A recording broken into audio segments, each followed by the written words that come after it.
day 2 of the Arctic Sustainable Energy Research Conference. My name is Cheryl Rosa. I'm the Deputy Director with the U.S. Arctic Research Commission. I want to welcome you all and hope that you were here yesterday, but if you're here for the first time today, welcome. In just a moment, I'm going to introduce Sherry Stout she's an engineer with the Integrated Applications Center at the National Renewable Energy Lab. In between now and that, I wanted to quickly recognize our partners on this conference. The Cold Climate Housing Research Center and NREL have been huge in pulling this together, along with ANTHC, UAF, and the Alaska Center for Energy and Power. And we very much appreciate their partnership and assistance on this conference. Sherry, you are going to provide us a recap of yesterday's proceedings, all of our presentations on climate, energy, and equity. I'm going to hand it to you. Thanks. Awesome. Thanks, Cheryl. And thank you, everybody. Welcome to day 2 of our conference. Really excited for you all to join us again today. It looks like we've got more people joining by the second, so we'll probably have a few more join us even as we go forward. Yesterday was a great day. We opened up with just a really fantastic panel of speakers. We kicked off with Sunny Adams and Brian Hirsch out of NANA, and heard a lot about how energy is challenging in remote Arctic places, particularly when you're dealing with communities that are entirely dependent on diesel or other fossil fuels for both heat and for power. But at the same time, there's a lot of really cool and innovative things happening. The development of hybrid microgrids that include things like solar or wind, but also the need for prioritizing things like workforce development and training to allow that innovation to happen.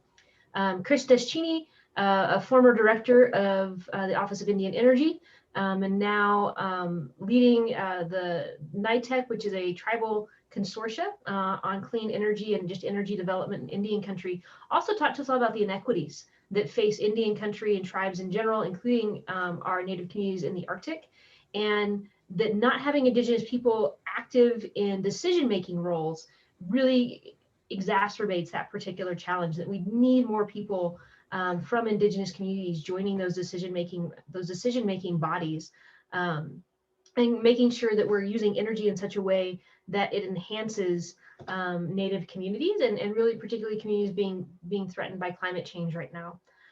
From there, we had Liz Doris, also from the National Renewable Energy Laboratory. She leads energy and equity work for the lab and also now with the Department of Energy, and really emphasized the need to look at how communities are unique, and that there are a lot of factors and stakeholders to involve when working with rural Arctic communities for energy development. So for example, things like how do you include cultural practices in energy development and energy needs? How do you use things like resource availability, but also maintain language in communities, and how does energy play into that as we move forward? We also had Mike McElhaney from DOE's new Arctic Energy Office, which as of yesterday is open in Fairbanks. So for those of you in Alaska, the Arctic Energy Office is now open. They're there on the University of Alaska Fairbanks campus, co-located near ASERC, as well as the Cold Climate Housing Research Center that we have up there with NREL. And they're active in maintaining renewable energy research. And so they're really growing their office and expanding the office. One thing to note is they're prioritizing microgrids, but also want to hear from remote communities, particularly Alaskan communities right now, but really pan-Arctic communities, and what kind of research is needed moving forward in the Arctic as their office stands up and creates that research agenda. And then yesterday we wrapped it up with Waheela Johns, who's the newest director of the Office of Indian Energy, and really committed to getting clean energy transition happening in Indian country. Waheela comes from the solar industry and really working to get nations to 100% clean energy. And what they really want to focus on, and what she focused on yesterday, was this need for community-focused and community-involved solutions. So instead of just the federal government coming in and dropping solutions on Indigenous communities and say, here, use this solution, working with communities to develop bottom-up solutions to addressing energy transition, to addressing climate change, addressing things like cost burden of energy and even energy access in parts of the country. And so that was yesterday. Today we're going to move more into some of the technical presentations. And to kick those off, we have Scott Waterman from Spirited Energy Ventures, and he's going to be our moderator today as we jump into some of these presentations. So Scott, I'm going to pass it over to you and let you take it from here. All right. Well, thank you very much, Sherry. We're going to be talking about energy efficiency this morning and buildings and infrastructure. Energy efficiency, of course, is the foundation for renewable energy, and the cheapest power that you can get is that which you don't have to buy or use. So efficiency first. And with that, we're going to start with our first speaker this morning is Jack Hebert. Started out as a sport builder and eventually progressed to building highly energy efficient houses through a lot of his career. And then in 1999, he began the Cold Climate Housing Research Center in Fairbanks. That has progressed, and I got the privilege of working with them for many years as I was their grant manager at Alaska Housing Finance Corporation. And I worked closely with Jack as he developed the Cold Climate Housing Research Center from a small organization into a premier powerhouse, which is now part of the National Renewable Energy Laboratory. So with that, we'll let Jack talk about his versions of energy efficiency and efficiency first. Thank you, Jack.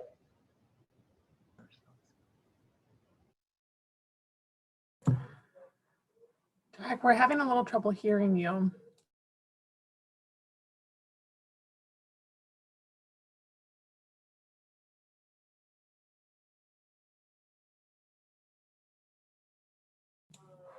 Nope.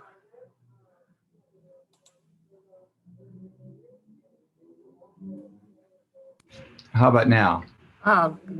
Bright and clear. Thank you. Great. I'm sorry about that. Well, good morning, everybody, and thank you for the introduction, Scott, who is an old friend, and part of the credit to the Housing Research Center is, of course, many wonderful friends like Scott that have been part of what we've created here. I'll share my screen.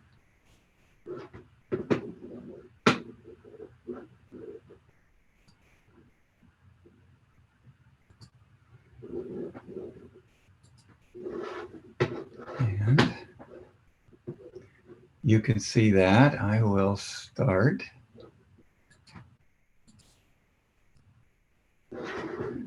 Is that all good? Everyone see that cover slide, and we'll work through this fairly quickly.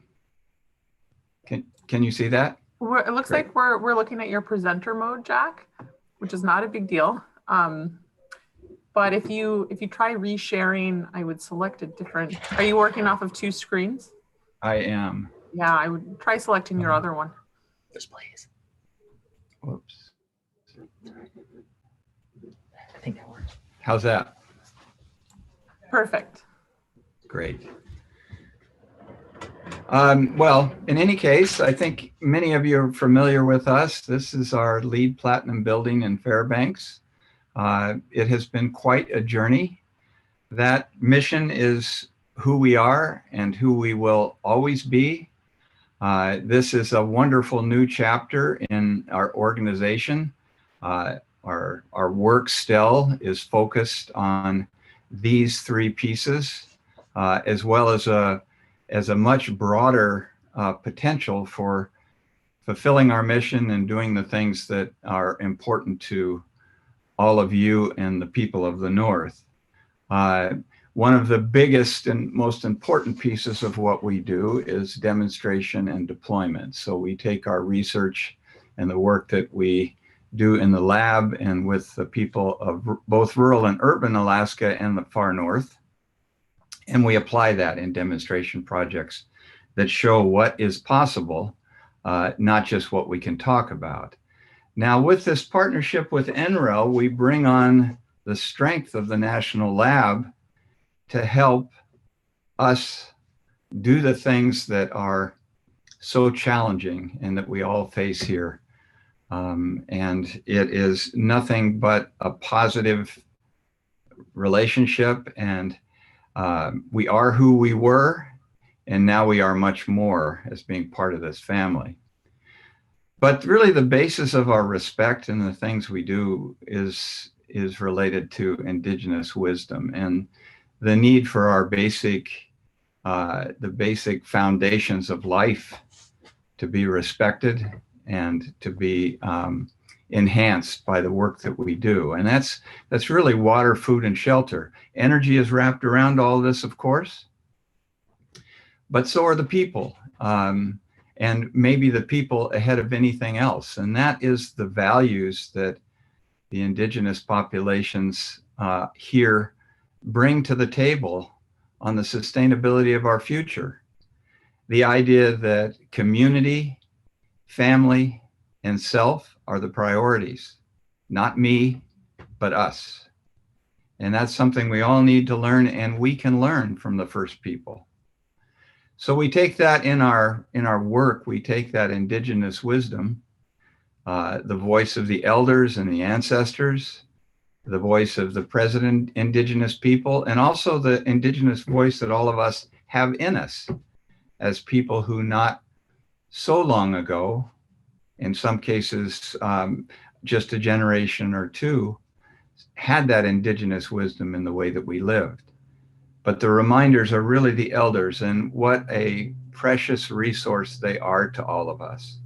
Then we take that and 21st century technologies we're developing and others are developing, the creativity of the North and the people of the North in addressing our challenges. And we've done remarkable things together, including passive houses and homes that literally use nothing but renewable energy for both heat and power. Our program, Sustainable Northern Communities, as you can see, is all over Alaska in the north. And this is just some of the projects that we've done. Because the need is great. This has to stop. This has to stop. The legacy of the homes that are in rural Alaska, the shelters people are living in, a little two-tick like this, a little grandchild like this, living in these kind of conditions, unhealthy indoor air quality, cold, drafty, uncomfortable. And we can do that together. We've shown it in our Sustainable Northern Communities collaborative housing design projects, where we work with the communities to build and design homes that reflect who they are and use, as you can see, much less energy, as well as having good indoor air quality. This is one example, Quinnahock, in a cold, wet climate in Western Alaska in the Yupik country, and a design that was informed by the people there, a design that addresses the high winds from all directions and space that's needed for their lives. This is the science that's gone into this, basically making a good parka with no bridging in the pieces. Having local people build the homes. This house was designed to go in one DC6 and be built on site with local labor force and local workforce training. And the people embrace this work. They have built their own homes for tens of thousands of years. This is something that they can do and have the strength to do, and something that needs to be respected and incorporated. And the performance of these kinds of houses in this collaborative environment are remarkable. Again, that indigenous wisdom and 21st century technology. We're also working in village relocations. I think all of you are aware of what we're facing with the moving of communities like Newtok to a new location due to climate change. And that's going to involve creativity and collaboration. There's very little time. There's an urgency with all this. So how do we do this? We develop a design that reflects who they are again, that is very energy efficient.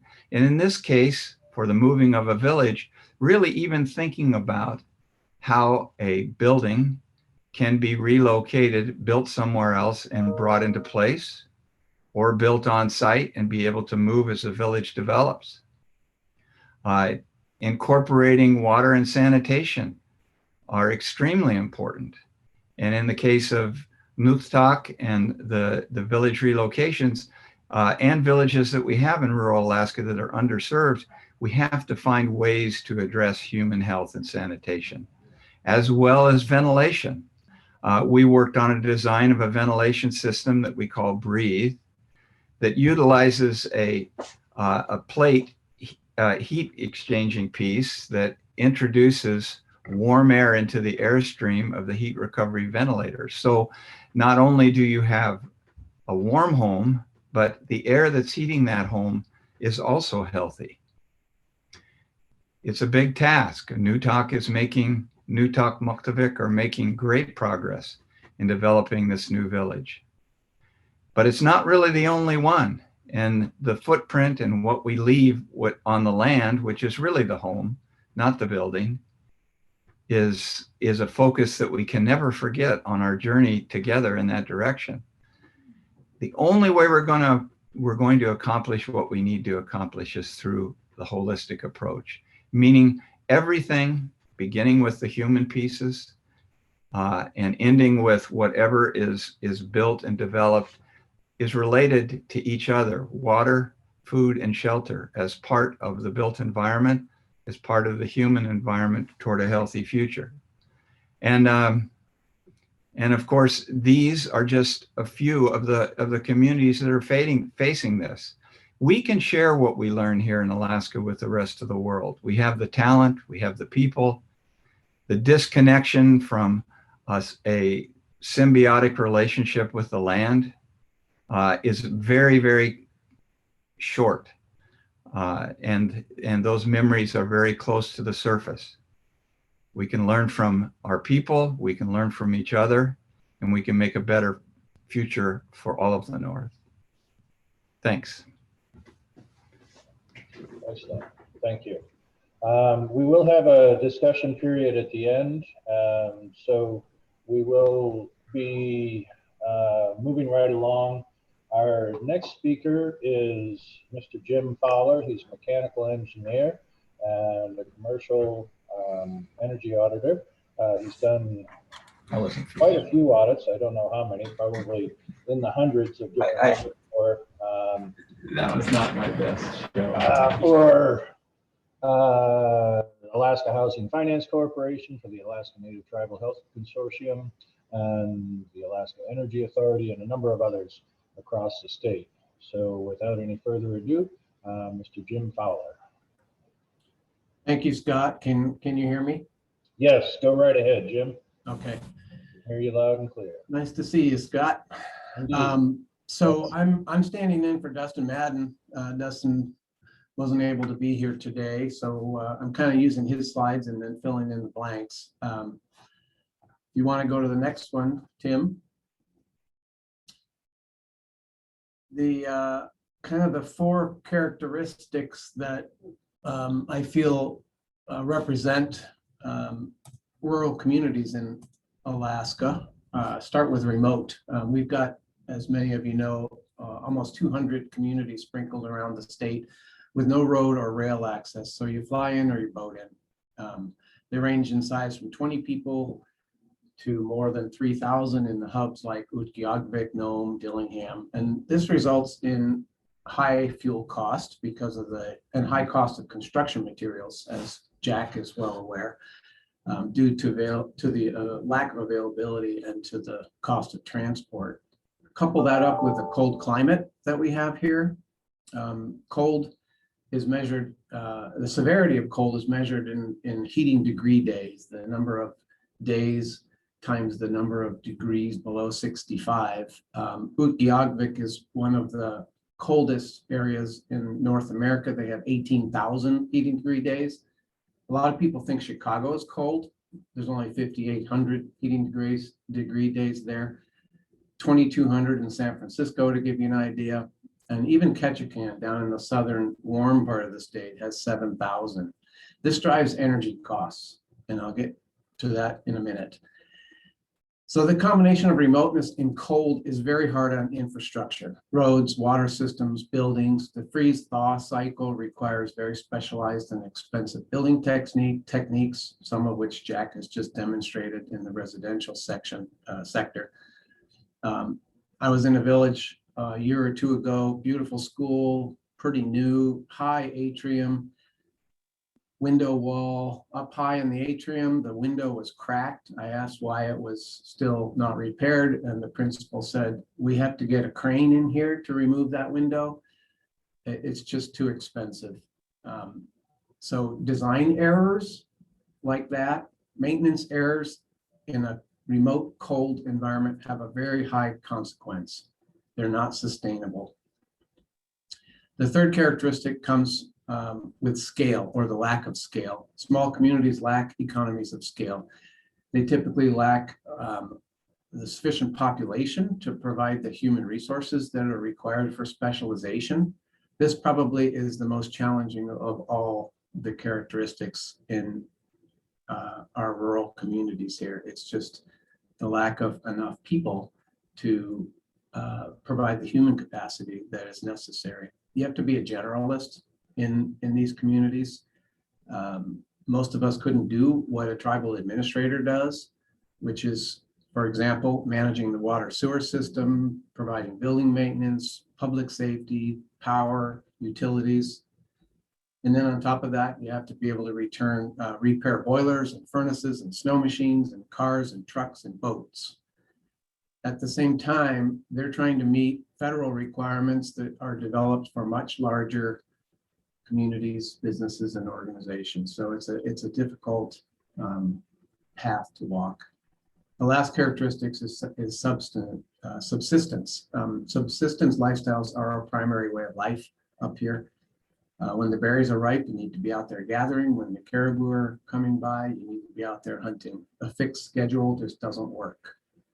As a result of these characteristics, many of these communities have extremely limited economies and essentially no tax base. Go ahead to the next slide, Tim. These are just 4 examples of some of the public facilities in rural communities. The school is always the largest building in the village. And the 3 buildings with the highest energy costs are going to be the power plant, the school, and the water treatment plant, the 3 most essential services in the community. Next slide. Alaska is one of the few, I think the only state in the United States with 4 climate zones. This analysis of energy cost per square foot came from a series of about 340 or so energy audits that were funded through AHFC under Scott Waterman, in fact, back in 2010 through the 2012 timeframe. This demonstrates that the cost of energy increases as you move farther north. The North Slope, $5.86 per square foot. That is actually a subsidized energy cost. The North Slope has a lot of oil revenue, so they subsidize their cost of oil and electricity to their residences and commercial buildings. Next slide. So as I mentioned, in 2010 to 12, 348 public buildings were audited throughout the state. The legend here is a little bit small, but that top pie chart shows that 72, so this analysis comes from that, these charts come from that, an analysis of those 348 buildings. The top pie chart shows that 72% of the energy consumed in these buildings is space heat. And then the next highest is light at 9%, lighting. When you look at a building, a commercial building, in terms of where does the heat go, if there is mechanical ventilation in the building, like air handlers or even heat recovery ventilators, 51% of the energy lost, or the heat lost in that building, is through that air system. The next biggest is through the walls at 17%. And then we step down through the floor, the ceiling, and the windows. Next slide. This is an analysis done in the village of ASERC in anticipation of running a power line from Utqiagvik to the community. The question was how much energy, how much fuel would be saved if every building in the community had electric power and used it for heat as well as other needs. And what's interesting here in this community, if there's a community with no renewable energy, no solar, hydro, or wind, then all of the energy that comes into that community is in the form of fuel oil or diesel. And this just is what I call follow the BTU. And what's interesting, most interesting here is that after the power plant, which uses 51% of the energy coming into the community, non-residential buildings uses the next largest chunk, which is 44%. Next slide. This is a quick summary of those 348 public buildings. We selected only the cost-effective measures, and they averaged about $21,000 per building. No, sorry, that's the energy savings. The installed cost was $82,000, so it was about a 4-year payback and a 22% reduction in energy savings. These, let me see. Yeah, let's go to the next slide. A subset of, this is another analysis that was just done about a month or two ago here at ANTHC in anticipation of a grant submission. We presented or put a grant together to implement the measures that were already audited in 31 village clinics. And again, you can see there's 28% energy savings. The average clinic was going to see a $6,000 reduction in energy cost and a payback of less than 5 years. Next slide. So what are the barriers to energy efficiency? One of the first is that incentives, or I'd say the lack of incentives. We have no rebates in this state. We used to. HFC had a nice weatherization program, which became unfunded when our oil revenues dropped. Schools, for example, there's little incentive for a school to improve its energy efficiency because the savings do not remain with the school. They generally go back to the school district. And at the community level, the person signing the check in payment for the electricity is usually not the person operating the building. So there's a siloing that happens in most organizations that gets in the way of energy efficiency. The second area is building monitoring, or again, the lack of building monitoring. There have been studies that show that a monitored building is going to be 5 to 15% more efficient than an unmonitored building. There's an old adage that says, if you don't measure it, you can't manage it. And that definitely pertains to building energy management. The Alaska Housing Finance Corporation has developed a public domain web-based monitoring system called BMON that's available. And actually, ANTHC is in the process of creating a training program for that under a grant from AHFC. So it's out there and it's available. The last obstacle is, again, scale, as I mentioned before, or the lack of scale. The high expense of mobilization, the small talent pool, these are all barriers to implementing energy efficiency in these rural communities. Next slide. So once an efficiency program is implemented, then the issue becomes maintaining or sustaining that saving. And oftentimes, the savings are evident for the first 4, 5, 6, 10 years, but then they drop off. And sometimes the reason for this is poor design or design solutions that are not appropriate for rural communities. Even in large organizations in cities, it's difficult to find people trained in programming and operating digital controls, for example. So in the rural communities, that is exacerbated because, again, of the lack of scale and the few people that are there. Training and support are critical to sustaining the savings. The need to train operations and maintenance staff after the upgrades are complete is really important, and then providing support when called upon. There are some successful models of this. ANTHC's ARUC group, and AVAC is very good at it. The remote maintenance workers that the state DEC has in place is another successful example. This dual approach of training and support afterwards can be empowering to the community. Operators are much more likely to tackle problems if they can rely on backup, like the RMWs or AVEC or ARUC. So these are some of the ways that we're looking at maintaining the savings after the efficiency upgrades are made. And then the last slide I have is identifying some research gaps.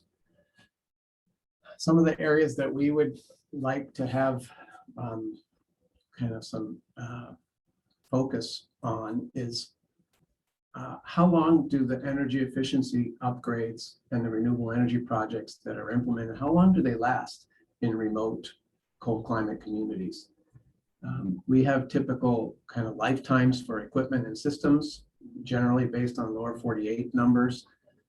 Those lifetimes are different up here. It'd be nice to know what is actually true, and because that affects the payback. We don't really have the answers to that. The second thing we'd like to have looked at is how much is a good operations and maintenance program worth? There's dollar value, monetary value in good operations and maintenance. It'd be nice to know what that is. And it would justify the training and the support that I just talked about. And then finally, there are regional cooperatives like ARUC and the RMWs and AMTHC. What are the costs and benefits of those organizations? How do we actually affect the quality of life and the health of folks living in these communities? So those are 3 areas for the research community to take a look at. As a final point of view, and it kind of ties in with what Jack was saying, one of my pet peeves is what I call the parachute in and rocket out mentality as it pertains to working in rural communities. The opposite of this is when we act in the role of support and service, asking what we can do, working together to help reduce the cost of energy, and then making it sustainable. We need to listen for the answers from the folks on the ground who are most impacted. And that's it. You want to go to the last slide there? Questions, comments? There's my contact information if you want to reach out. And the URL at the bottom of the slide is more information on ANTHC's rural energy program. Thank you. All right, thank you very much, Jim. Most appreciated. A lot of good information there. Our next presenter this morning is Bailey Gamble. She also works for the Alaska Native Tribal Health Consortium as an energy auditor and a mechanical engineer, and uses the ACWARM program to work on rural water and sanitation buildings and determine where exactly the energy loss goes. So please welcome Bailey Gamble.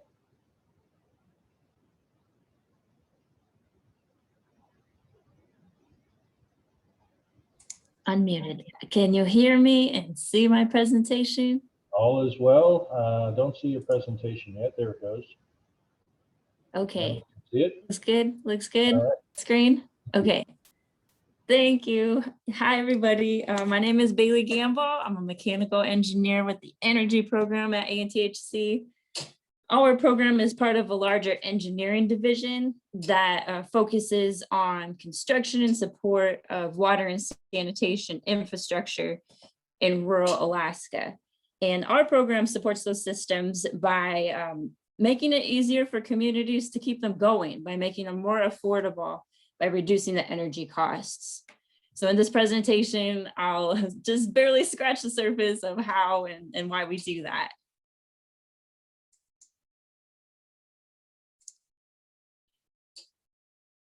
Optimizing energy is critical to affordability of water and sanitation infrastructure.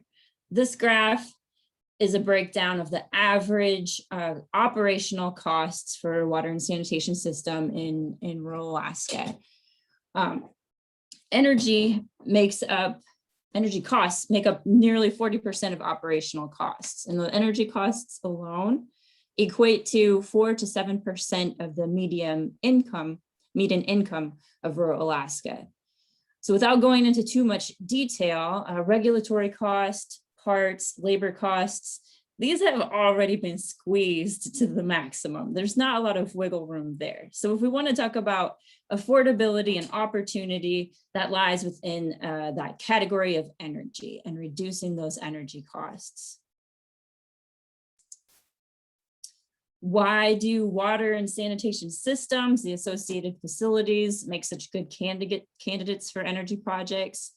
Like, as Jim mentioned, these are some of the highest energy using facilities in the community.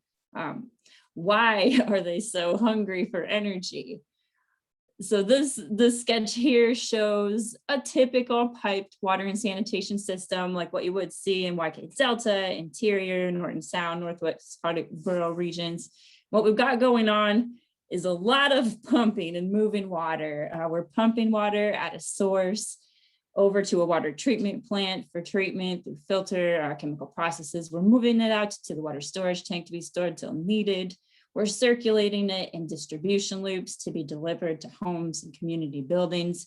And depending on the terrain, we may need to pump that sewage and wastewater from the buildings towards a sewage lagoon. So a lot of pumping and moving just to get that water where it needs to go and to keep it from freezing.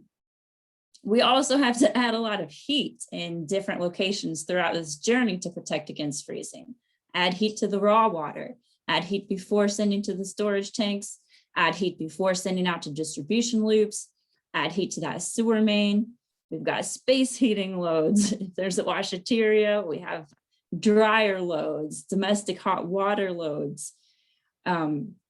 We have a lot of lighting and the sneaky heat tapes, which are meant for freeze line or frozen line recovery, but often get used for prevention as well. They use a lot of energy, they're hidden, they're easy to leave on.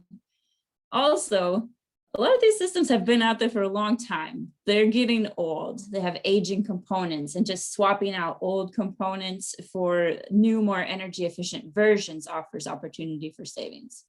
And another reason why these systems make great candidates is that the savings are passed on to the entire community in the form of maintaining water and sanitation bills at the minimum needed to sustain the operation of the systems over time. How do we typically go about reducing these energy costs? So we usually start with an audit in order to identify and prioritize retrofits. For larger projects, we'll dig deeper with a feasibility study. How do we reduce the amount of electricity that we demand in water and sanitation systems? Of course, we can always swap out old incandescent fluorescent high pressure sodium bulbs for LEDs. There's often opportunity to optimize controls, operate electrical components only when absolutely necessary. This could mean the coffee maker. This could mean circulating pumps only operate when water needs to be circulated to prevent freezing in the system. Operating heating system pumps only when there's a call for heat. And we can replace old with new energy efficient versions. So even pump technology has changed a lot in recent years, such that replacing an old pump with a new equal capacity version can save us energy. How can we demand less heat in water and sanitation systems? Same as other buildings, we can implement temperature setbacks, weatherize the building to reduce heat loss. And a big one for water and sanitation is to add only as much heat to water as needed to protect against freezing. It's not uncommon to see water circulating or being sent to a water storage tank at 55, 60 degrees Fahrenheit. But the sweet spot for protecting against freezing is really, on an average system, closer to 40 degrees Fahrenheit. Adding heat above that temperature doesn't provide any added benefits and results in burning fuel that didn't need to be burned. How can we produce heat more efficiently? A lot of the heat in these systems is generated by fuel oil boilers. And when these burners aren't cleaned and tuned, we aren't getting the most efficient combustion that we could. When the combustion chambers aren't cleaned, we can build up combustion byproducts, soot, and that can act as an insulating layer, reducing the heat transfer. So it's really critical that we do clean and service boilers on a regular basis in order to get the most energy possible out of every gallon of fuel that we're burning. And then we can also incorporate other sustainable sources of heat and electricity. And this, aside from saving operational costs, reducing operational costs, this provides the added benefit of diversifying heat sources. So if one heat source goes down, we have at least a partial backup. So some common alternative sources of energy that we see out in rural Alaska and incorporate into water treatment plants are heat recovery systems that capture heat from the diesel. They're the jackets of the diesel gensets at the power plant that would otherwise just be distributed into the atmosphere through the radiator system. We can capture that and deliver it via hydronic lines to water treatment plants or other end users to serve the heat loads in those buildings. Where wood is plentiful, we can incorporate boilers that utilize wood biomass as fuel. Where larger scale renewable systems exist, and this would primarily be wind farms and to a lesser extent hydro. Excess renewable generated electricity in excess of the community electric demand can be sent to a secondary load in the form of an electric boiler at the end user facility to serve the heat loads there. And we can also generate some electricity at the facility with the use of solar panels. So quick real world example. CHEVAC, it's not the best example because it's more energy intensive, above average energy intensity, but it's interesting. So it's about a population around 11,000, so a little bit bigger than the average rural Alaska village. The terrain also does not allow pipes to be buried. So the pipeline, water and sewer is above ground, which means that it's exposed to ambient air temperatures, which are quite a bit colder in the winter than the ground temperatures. The terrain also doesn't support gravity flow sewer, so wastewater also needs to be moved by pumping. So these factors contribute to a very energy hungry system.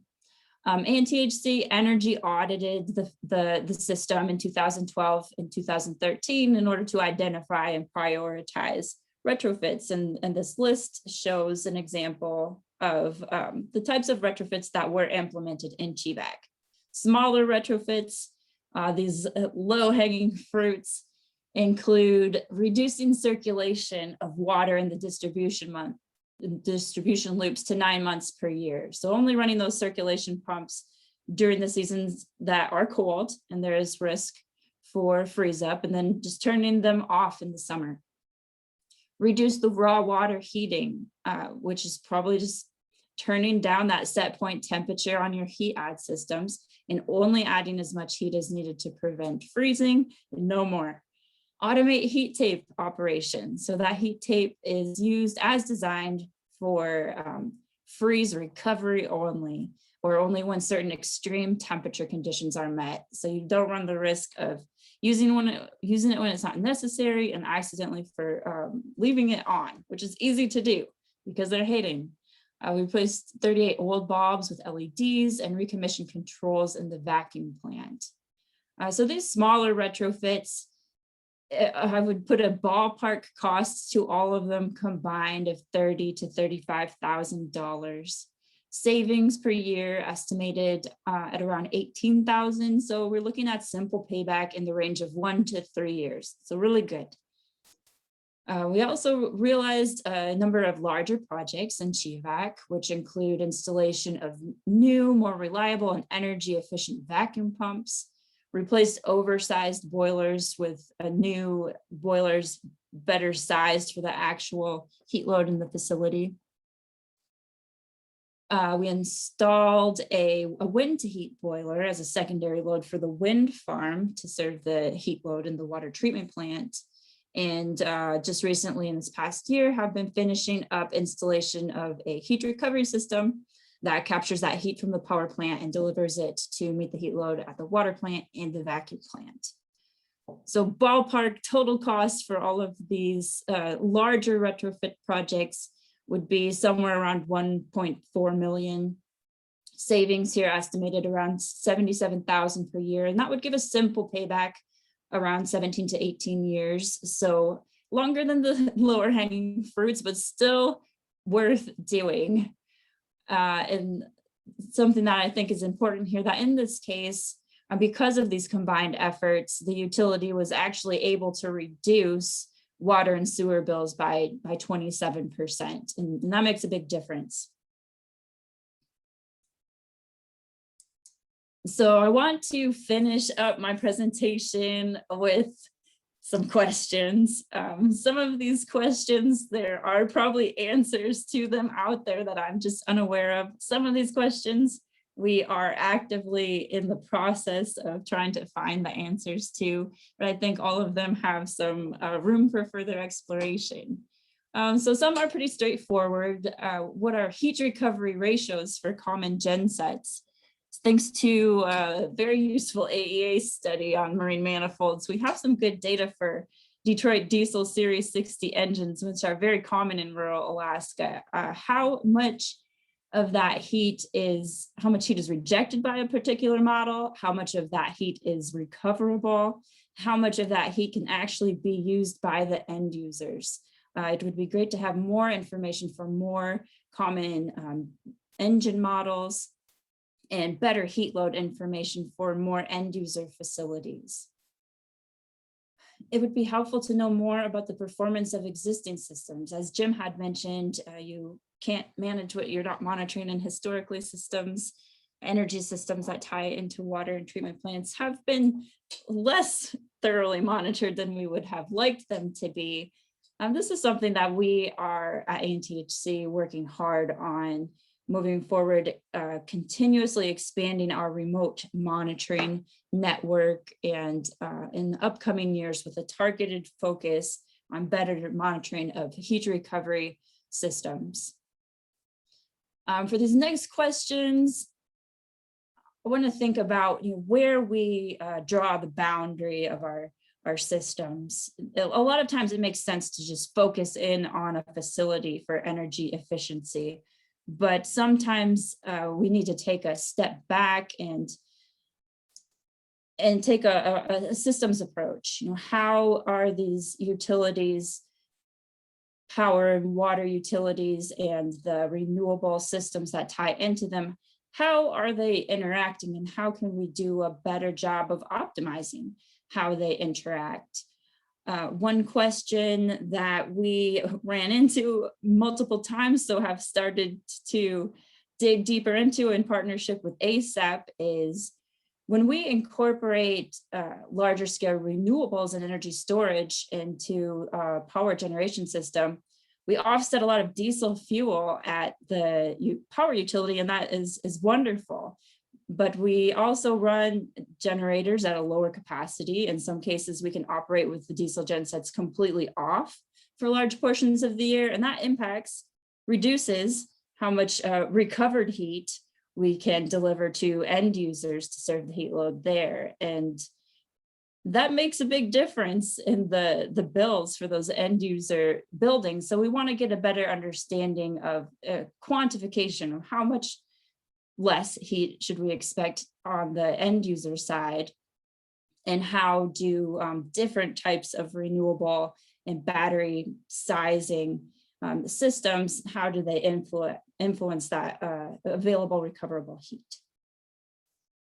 And then also thinking of, our approach to sizing of systems. So we often historically have built the power generation system with electrical demand in mind, and less thought towards the potential service of heat loads in other end user buildings. So what if we are to think of the power utility as more of a cogeneration type facility that delivers both power and heat?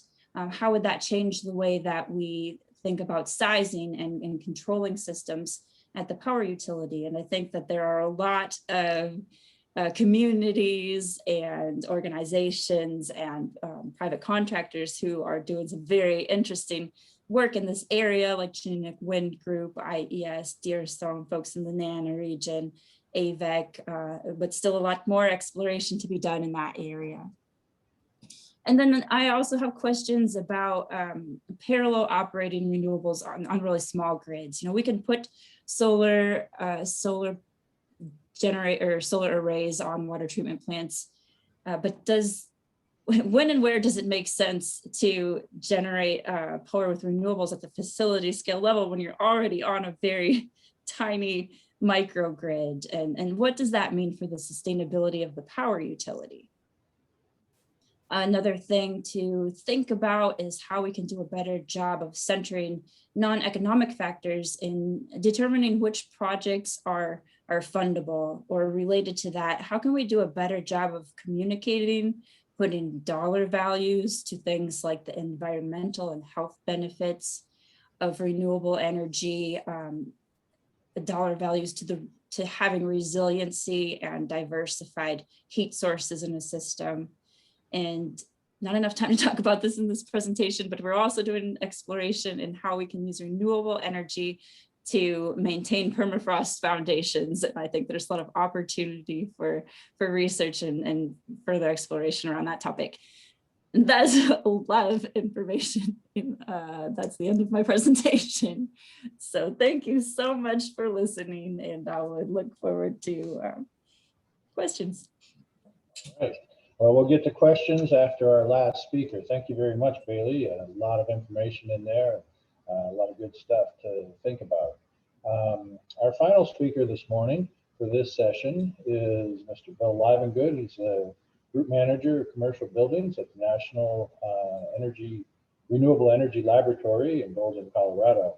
He's an expert in building analysis and computational thermal analysis, data acquisition, and even holds some power patents for power generation technology. So he'll be talking this morning about modeling and thermal and electrical solutions. Go ahead, Bill. Thanks for being here with us this morning. Hey, thank you. Yeah, this is really amazing conference. Really appreciate the invite, and I think the previous speakers really created a great segue for my presentation here. Let me get back. I'm going to focus in on whole community optimization. And today I'm going to really talk about optimizing flexible demand, buildings and distributed energy resources and power systems at a community scale, and then how that can unlock new levels of savings and resilience. So before jumping on to the next slide here is maybe a little bit about this background image. It's a 3D image of a Denver community that had a number of partners, NREL being one, Department of Energy, Xcel Energy, Colorado's largest utility, investor-owned utility, Full and Wider, the property owner, and then a anchor tenant, Panasonic. And we needed optimization capability to solve the challenges with this community, because the distribution lines, transmission lines to this region were just not of sufficient capacity to be able to support a build out of these 100 plus buildings.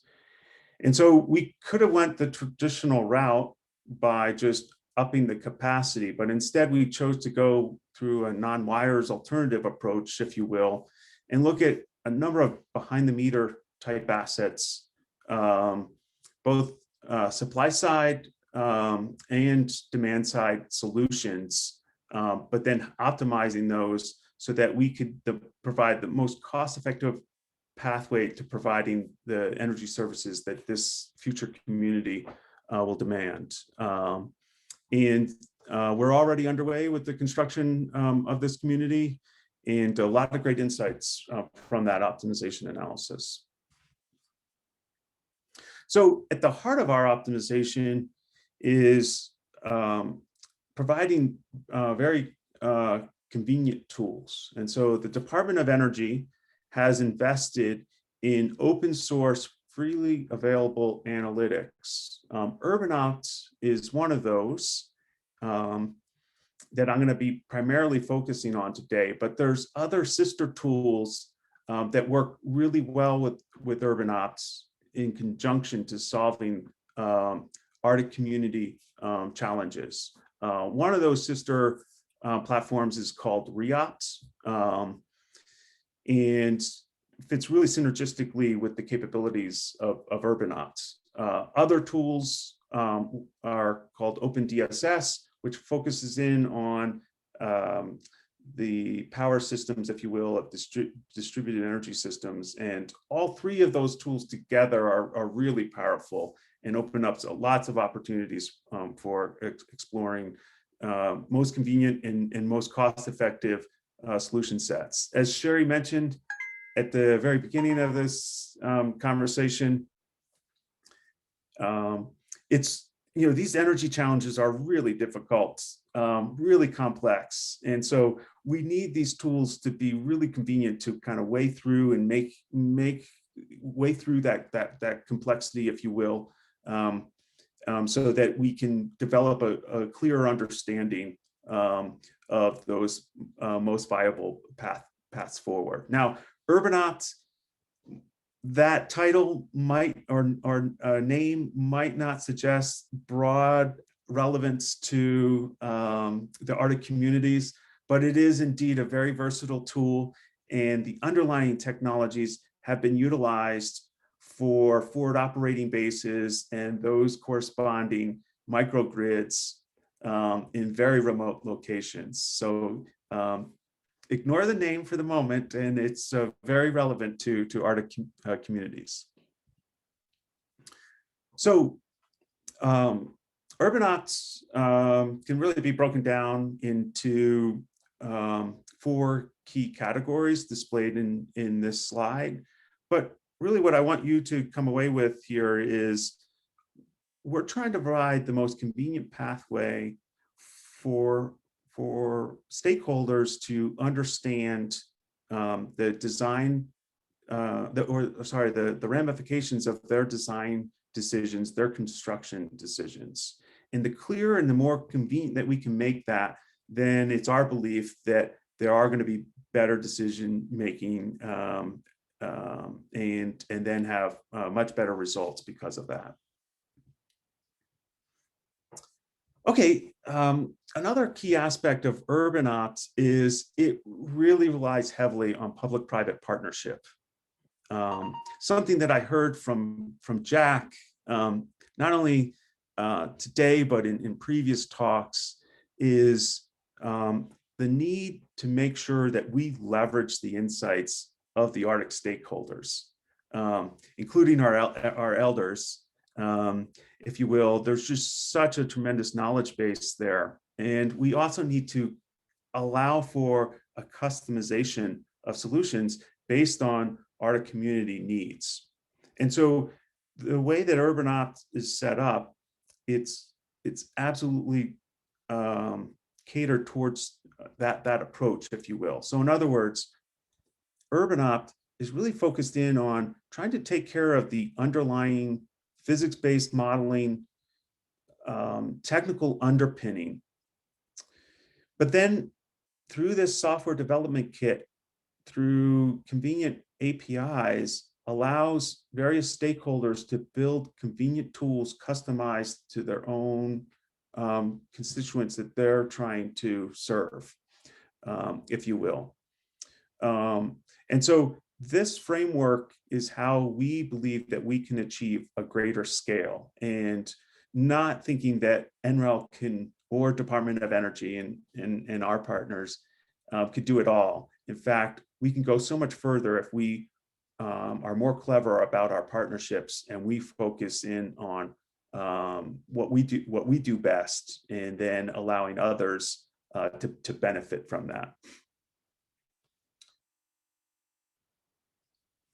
So before going too much further, I do want to make sure that I recognize our partners, both development partners, as well as applied users. So those are listed here. We very much want to grow the development community. Again, it's an open source tool, and would love, the more the merrier. So if you have interest, please reach out. I'd love to have you join. And we're always looking for projects where it would benefit from this type of capability. Love to have conversations along those lines, as well as having those conversations with our CCHRC brothers and sisters.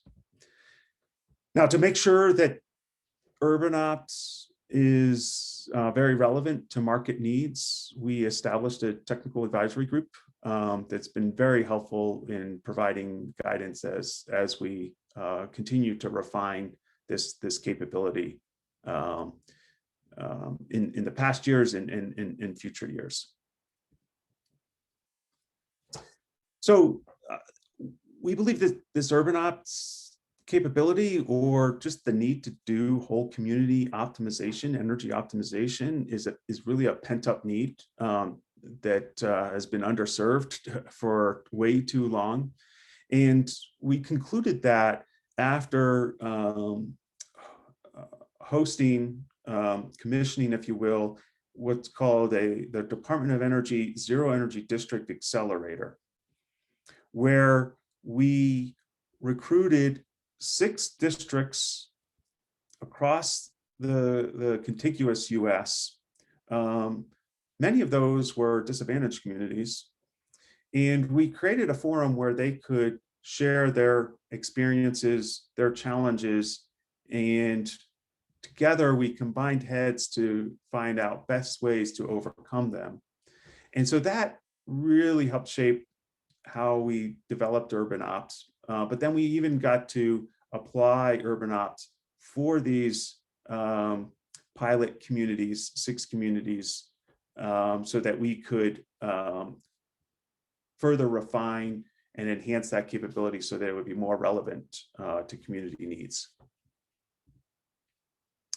So UrbanOps really consists of 3 key modules. The keystone piece is really focusing on demand, of course. So that's based on really the kind of building energy modeling, if you will. And so UrbanOps sits on top of other Department of Energy open source analytics or building energy modeling platforms, such as Energy Plus and Open Studio and others, to really understand how a collection of buildings, aggregated low profile, could be manipulated to support energy goals, if you will. But then that's through UrbanOps put in tandem with district energy system modules, and then what I'm referring to here is grid interactivity modules. So for that grid interactive activity, there's some key elements there that I mentioned previously. So one of those is REOPT. And so REOPT is yet another source, another tool that's available through the Department of Energy that allows you to optimize a number of distributed energy resources collectively, and takes in UrbanOp's prediction of groups of buildings load profiles, if you will.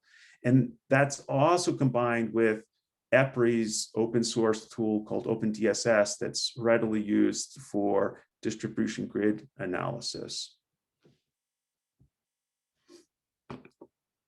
Just checking how I'm doing on time here. Should probably try to wrap it up. So the capabilities that are very relevant is listed in this slide. We continue to expand those capabilities and adding more and more modules with time, as well as our partners. And so this will continue to become more and more capable. I encourage you to take a look to be able to explore a lot of those challenges that you heard in the questions posed by Bailey in the previous presentation. Our aim is to get UrbanOp to the point where it could very substantially answer many of those, if not all those questions. A key piece here is that connection with OpenDSS. There's quite a bit of capability in this combined package, if you will, for optimizing even the layout of electric distribution systems within a neighborhood, in taking into account how those groups of buildings can play a role in making sure that you don't have an under voltage, over voltage type of scenario, over current scenario. And so I heard in the previous speaker, you don't want to go to construction and then find mistakes. So through this simulation capability, it allows you to do a really comprehensive set of what if scenario analysis so that you can prevent any of those uh-ohs out in the field, and then hopefully avoid unforeseen project costs. Just as a quick layout of the workflow, if you will, it's necessary to collect and define the district, if you will. And then through that, we have a large library of prototypical models that you can use as a starting base, or you can bring in customized models to represent your specific building that you want to really dive into the details, where you don't feel a generic representation would do a sufficient job. So you can kind of do that, either one of those combinations or a hybrid of that. And then it allows you just to run through thousands of what if scenario analysis, what if scenarios, so that you can really identify by looking through those results what makes most sense for your specific community. With that, I'll close, and again, really appreciate the time today.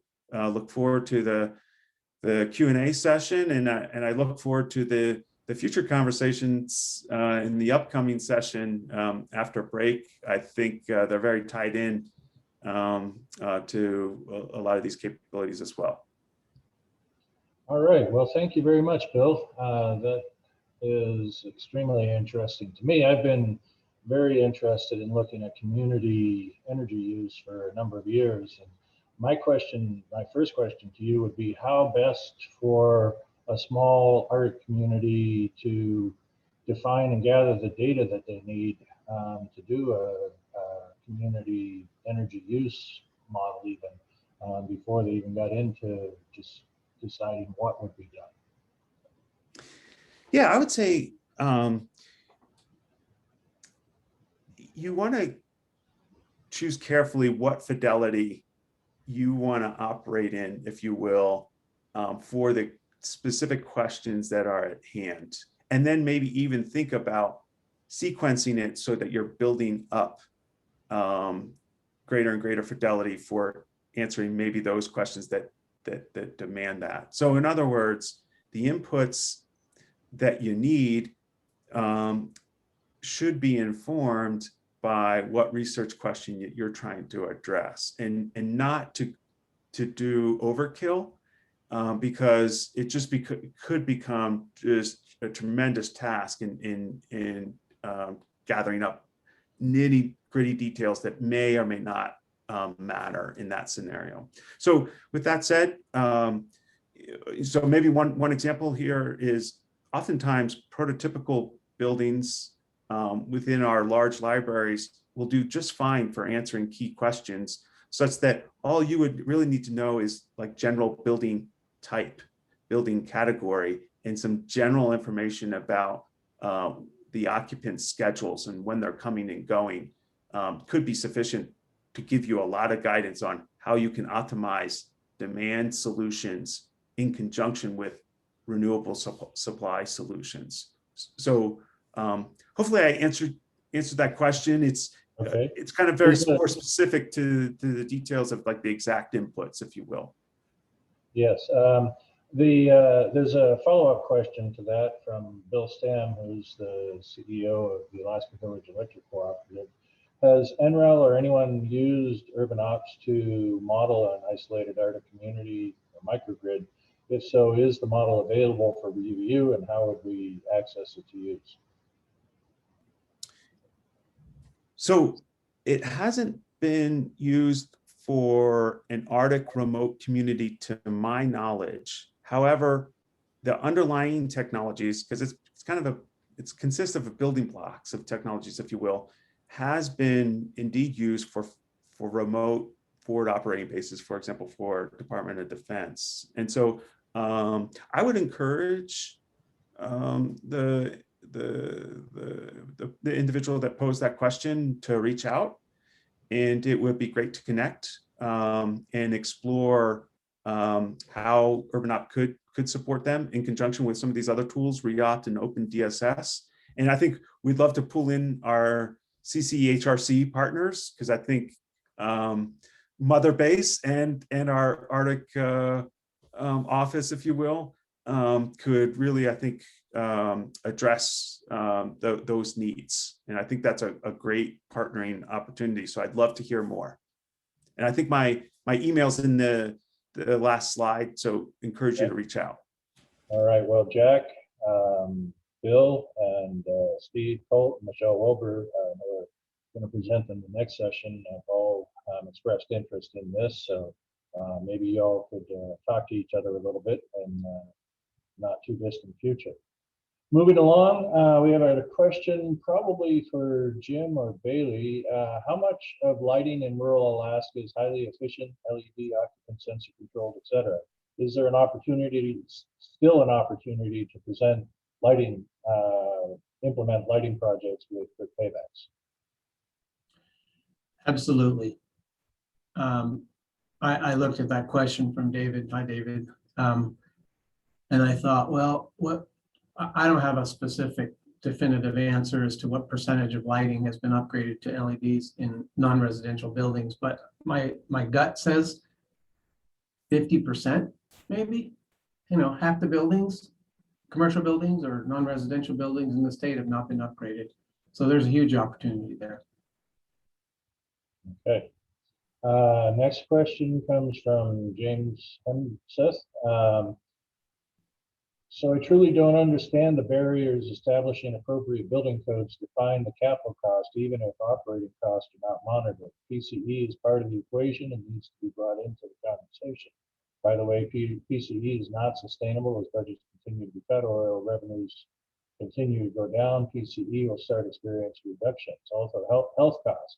One important extreme economic externality must be considered.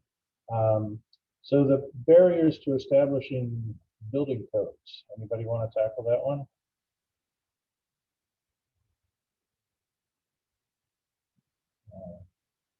That one's for you, Scott. I know it probably is. So there has been a lot of effort at establishing building codes across Alaska. There are commercial building codes in place, but residential building codes have been problematic. There is continued effort, and the Alaska State Home Builders Association has endorsed proposals to implement residential building codes across the state, but rural inspection and monitoring of construction is pretty challenging. There are some models that could be done, but as to date, there are no building codes for residential in rural Alaska, unless they're using financing through the Alaska Housing Finance Corporation. Hopefully that answers your question. If not, you can maybe redefine it. I will say on PCE also, currently as it's set up, there is an endowment that allows for PCE to be funded without tapping into the general fund. There have been efforts to dismantle that endowment, and that's always a possibility. But as of now, PCE is sustainable through the endowment, which was created by the sale of dams from the Fort Fort. George Rowe has a question. Sustainable Southeast Partnership has been integrating energy efficiency with other community-based priorities. What are the impacts of that approach versus others for sustainable realization of weatherization and energy efficiency benefits? Anybody familiar with? I'm not really that familiar with SSP's program. So I don't know that I could answer that. Okay. Jack, are you familiar with that?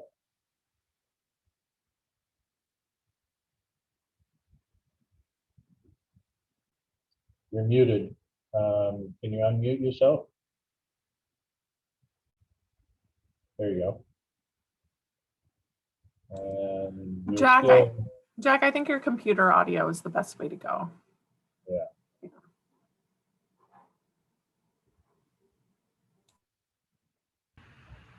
How's that?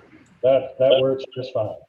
Boy, it's been a struggle this morning. I've got these high-tech headphones, and they've been a disappointment.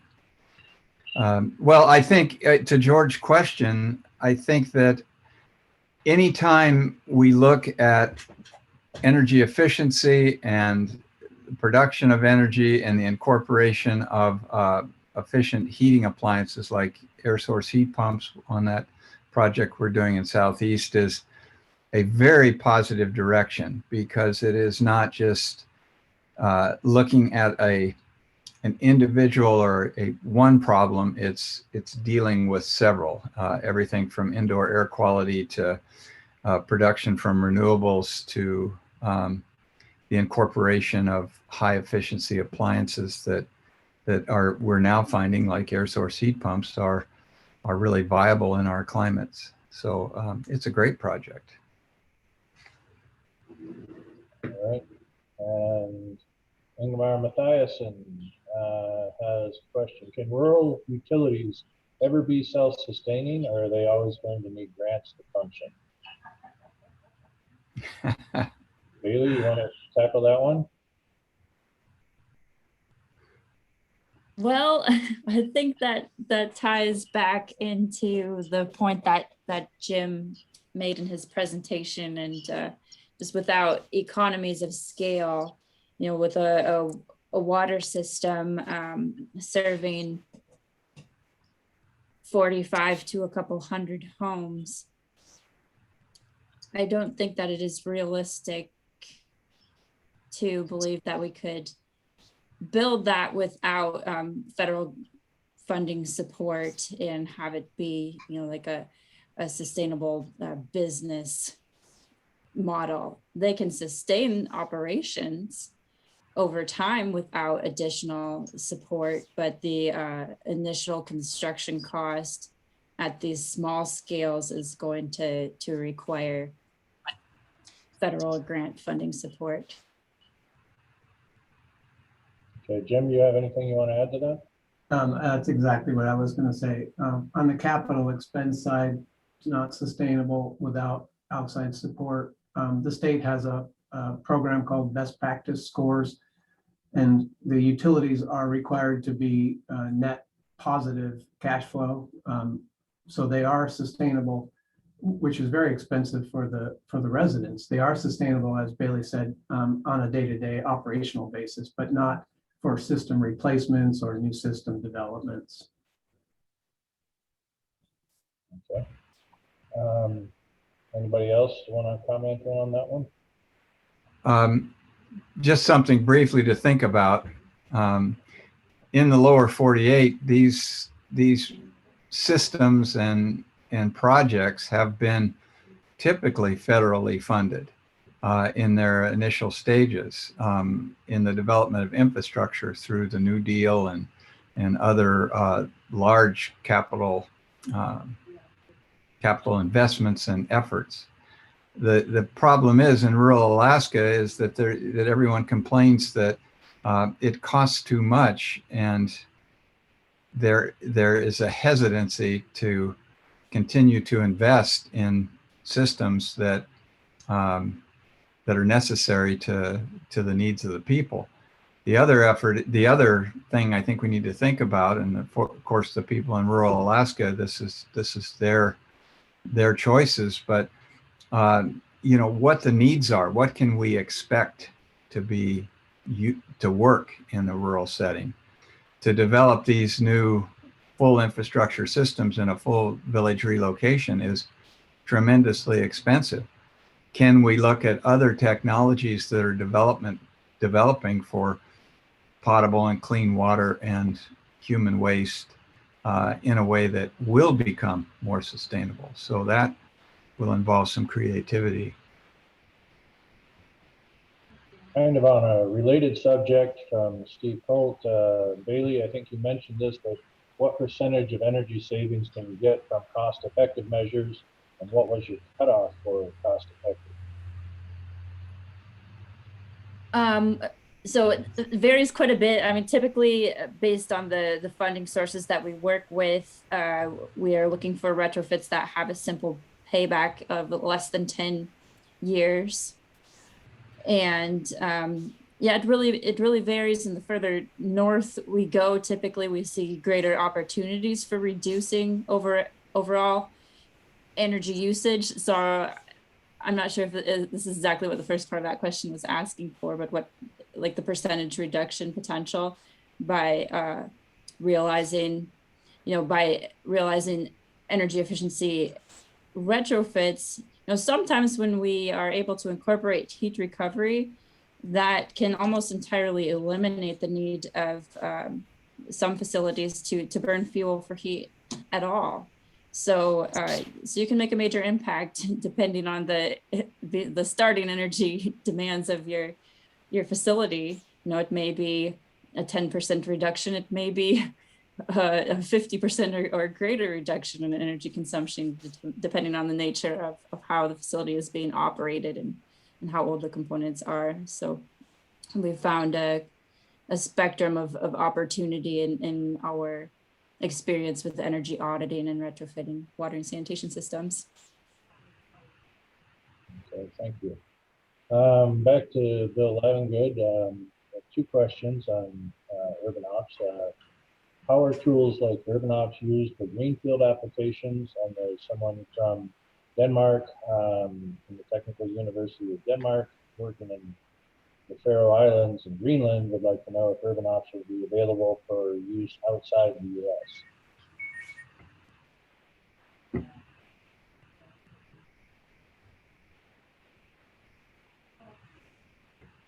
Sorry, right when I went to unmute, my computer went into lockdown mode where I had to re-enter my password. So sorry about that. So the easy one is, yes, it's absolutely intended to be utilized by an international community. So again, encourage you to reach out. Happy to collaborate on that front. And then we have designed UrbanOpt for both greenfield and brownfield strategies, and we've demonstrated it in both, or piloted that in greenfield projects as well as brownfield projects, or retrofit projects, if you will. Okay. All right. And for Bailey and Jim Fowler, are you currently collaborating with other programs at ANTHC who work with tribal engagement, tribal community redevelopment, etc.? For example, the Healthy Homes program, which focuses on indoor air quality. And thanks for your time and expertise. I'm relatively new here, so I'm going to let Bailey address that one. It ebbs and flows. There are times when we are able to partner more with the folks in CHS. At this time, we are more focused on our work with, our engagement happens primarily through our field folks in tribal utility support, who are our main interface with operators, and working with them on training for operators and how to maintain more efficient operation of systems.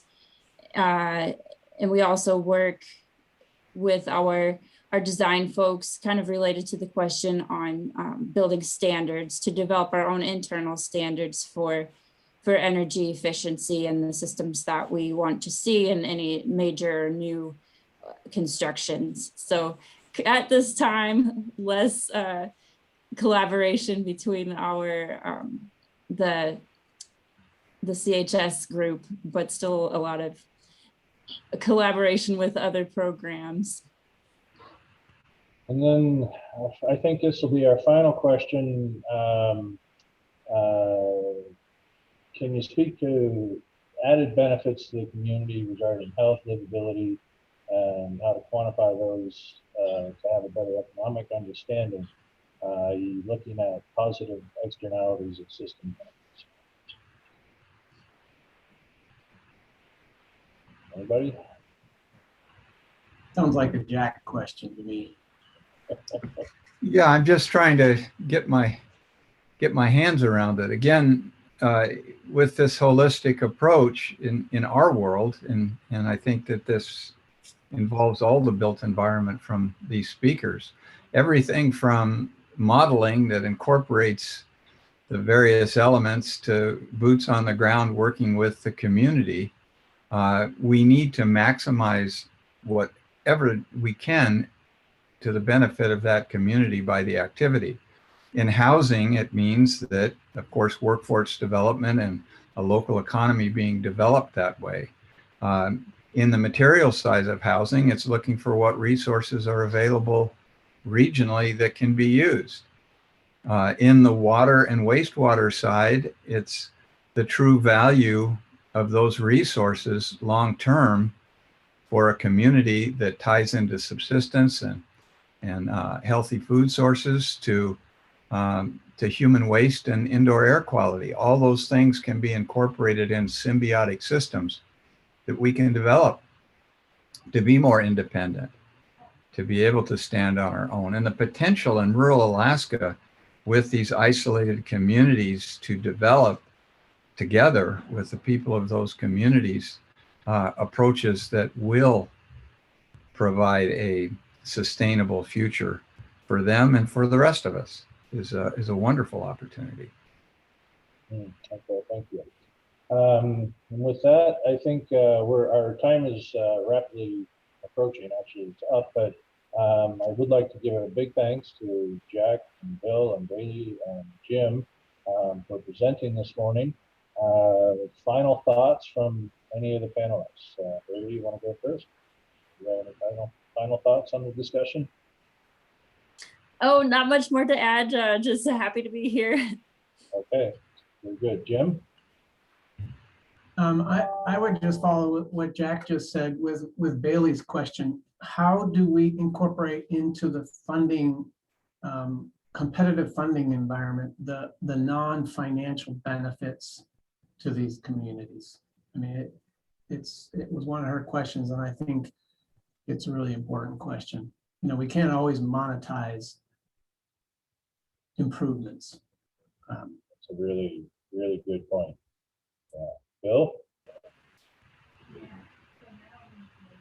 There are some earlier questions about the challenges with first costs. And I just wanted to mention that in contiguous US, the utilities down here, we have explored, for example, bulk purchasing programs, on-bill financing, and PACE programs. PACE programs, are kind of a partnership, if you will, statewide with local communities about how you can amortize energy efficiency upgrades. Those are all maybe possibilities that could have some relevance in the Arctic communities to help with some of those first cost type challenges. And Jack, you get to close us out today. Okay. Well, yesterday and today, the presenters and the folks talking illustrate exactly what I'm trying to communicate. The talent that we have together collectively, working together, really can make some changes. We have a wonderful opportunity right now to drive these initiatives, and I think it's all just holding hands and going down the trail together and see what we can accomplish. All right. Well, thank you all for a stimulating conversation this morning. We're coming up on a break, so I'm going to turn it back to Cheryl. Great. Thank you, Scott. And thanks to all the panelists. That was really, they were excellent presentations and really great questions and conversation surrounding this. I have a few announcements to make before we break. First, there were several questions in the question and answer box that were still open, and we're going to leave them open so that if any of the participants in this session have a couple minutes to answer them directly through typing an answer, you can actually continue to give input to folks if we didn't get to their questions. Thank you. The break time is going to be 30 minutes. We'll be back starting at 10:30. If you have a few minutes, and this is to all attendees, please introduce yourself in the chat box. We're going to enable the chat box, and we'd love to know who's here and where you're from. So if you'd be willing to do that, that would be really great. And then finally, we are broadcasting this over Facebook Live on the U.S. Arctic Research Commission's Facebook page. If anybody has difficulties or challenges with accessing Zoom, perhaps you don't have the greatest amount of bandwidth, you are welcome to watch it on Facebook Live. Thanks so much. We'll see y'all back. And thank you, Sherry, for the recap as well. So we'll see y'all back at 10:30.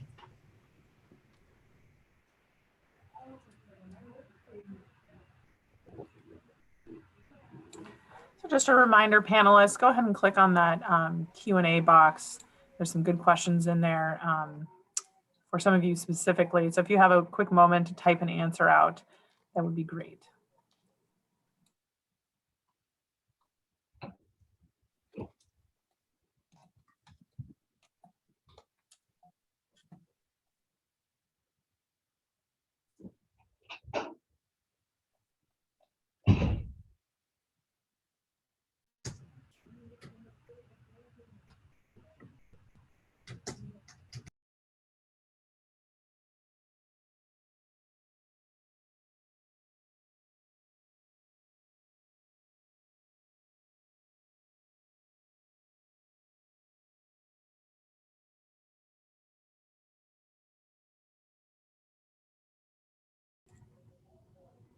I think we're at 10:30, and I'm going to introduce the moderator for our next session, which is Distributed Energy Resources. Isaac Vandenberg is the CEO of Launch Alaska and also the fund manager of Launch Alaska Fund 2. And he will be basically walking us through distributed energy resources and introducing our panelists and taking care of our discussion at the end. Thanks so much. Go ahead, Isaac. All right. Thank you, Cheryl. So great to see the presentations this morning. I really appreciated how several of them were focused on keeping human beings at the center of all of these talks and of the solutions everyone is working on. And just thought it was a great reminder that, you know, human health is at the center of all of this, these presentations. So great to see that this morning. And I also just wanted to thank Cheryl and Caitlin and Tim for putting on this great conference at the Arctic Research Commission. You've done an expert job of using that wonderful piece of emission-saving clean tech that we call Zoom. So thank you for all your work coordinating this, and really looking forward to the presentations here momentarily. So without further ado, I just wanted to remind our panelists that I'll jump in and give you a 3-minute warning if it looks like we're running close on time. and looking forward to the Q&A at the end of the presentation here. So we'll start off with Dr. Tom Marsick. Tom is the chief scientist at NREL's Cold Climate Housing Research Center, and he splits his time between UAF's Bristol Bay campus and the Alaska Center for Energy and Power. Tom has an MS in electrical engineering from the Czech Technical University in Prague and a PhD in engineering from UAF. One thing that I found recently, which is interesting, and I'm surprised I didn't know it, having known Tom for a while, is that he's recognized by the World Record Academy for designing and constructing the world's most airtight residential building on record. It's a fascinating factoid that I have more questions for you about, Tom, offline here.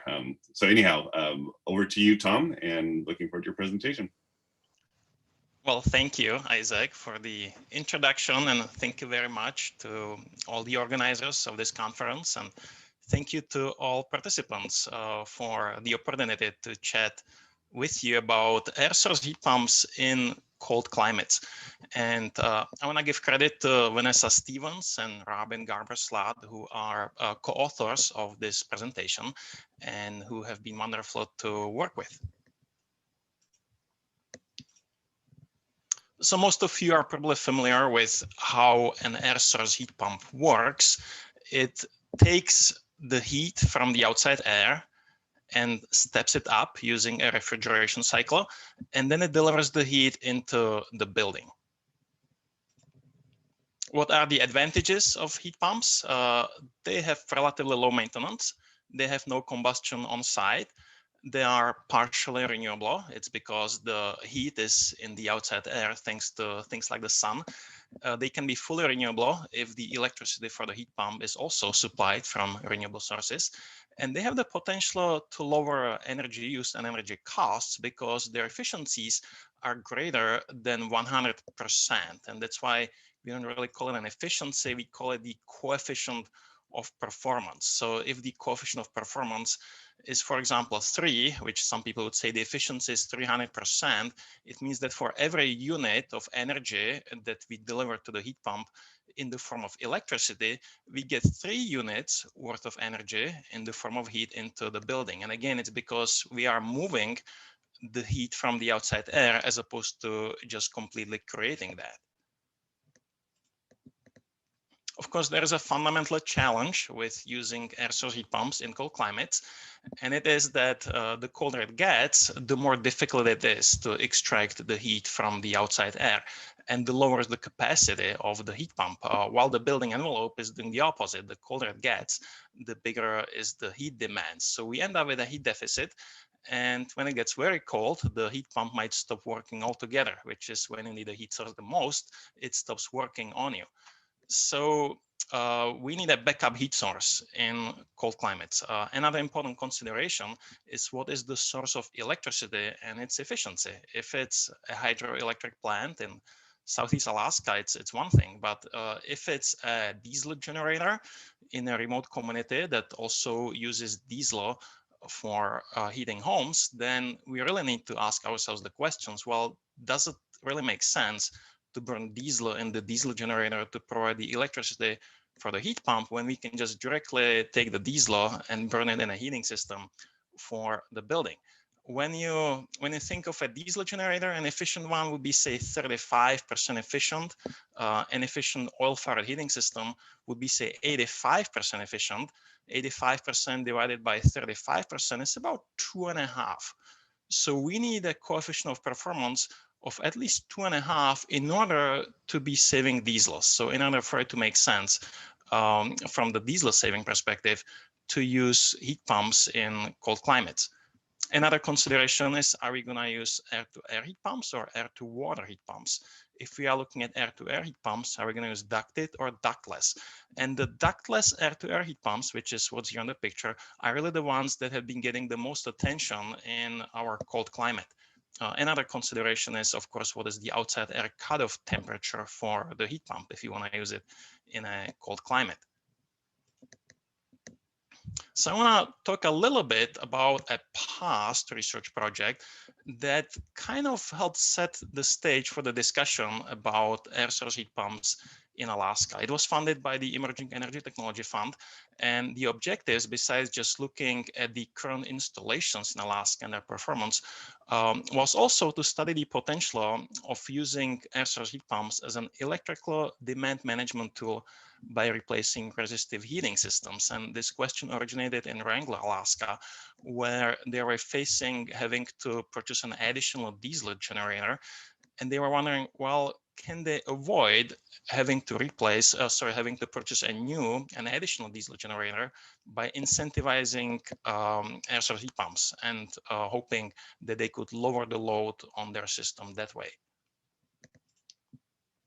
So here are the locations of the heat pumps that we studied, and the ones with the orange square are the ones that we studied in a greater detail. And those in Dillingham, Juneau, and Wrangell. And here are the results from that detailed monitoring. On the x-axis, that's the outdoor temperature. On the y-axis, that's the coefficient of performance. And you can see that in some situations, you can get a very high coefficient of performance, like here. And in other situations, the coefficient of performance is very low, like here. You can see it's way below the 2.5. So like the heat pump in the situation is wasting a lot of diesel. There's a lot I could talk about on this graph with this data, but for the sake of time, I just want to mention one thing that we noticed, even though we didn't plan on that, but we noticed with this heat pump, the green and red data series, we noticed that with lower thermal loading, assuming everything else stayed the same, the outdoor temperature and everything else stayed the same, with lower thermal loading, the heat pump was increasing its coefficient of performance.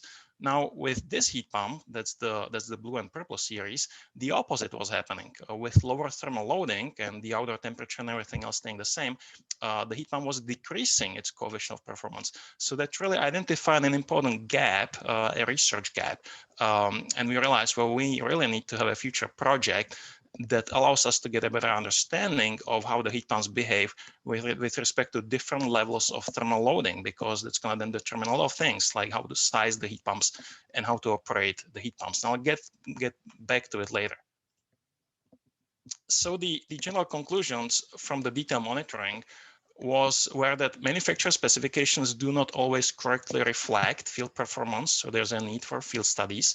Most documentation focuses on steady state performance, but integrated performance data is needed for more accurate representation of cold climate operation, because in cold climates, the heat pumps cycle because they need to defrost themselves every so often. You can see it here on this picture.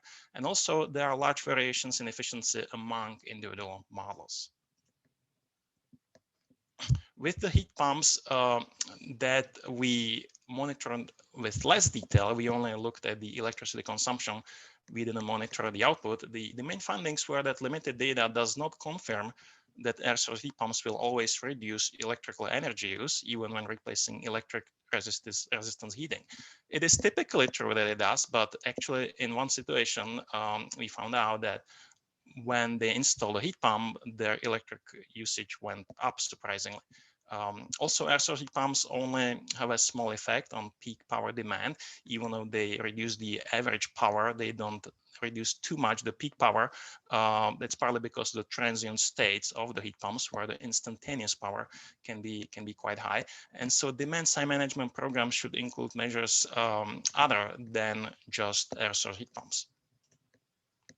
So I mentioned that we identified the gap throughout the previous research project, and that's the gap we are addressing right now. So one of the current research projects is that we are studying heat pumps at different levels of thermal loading.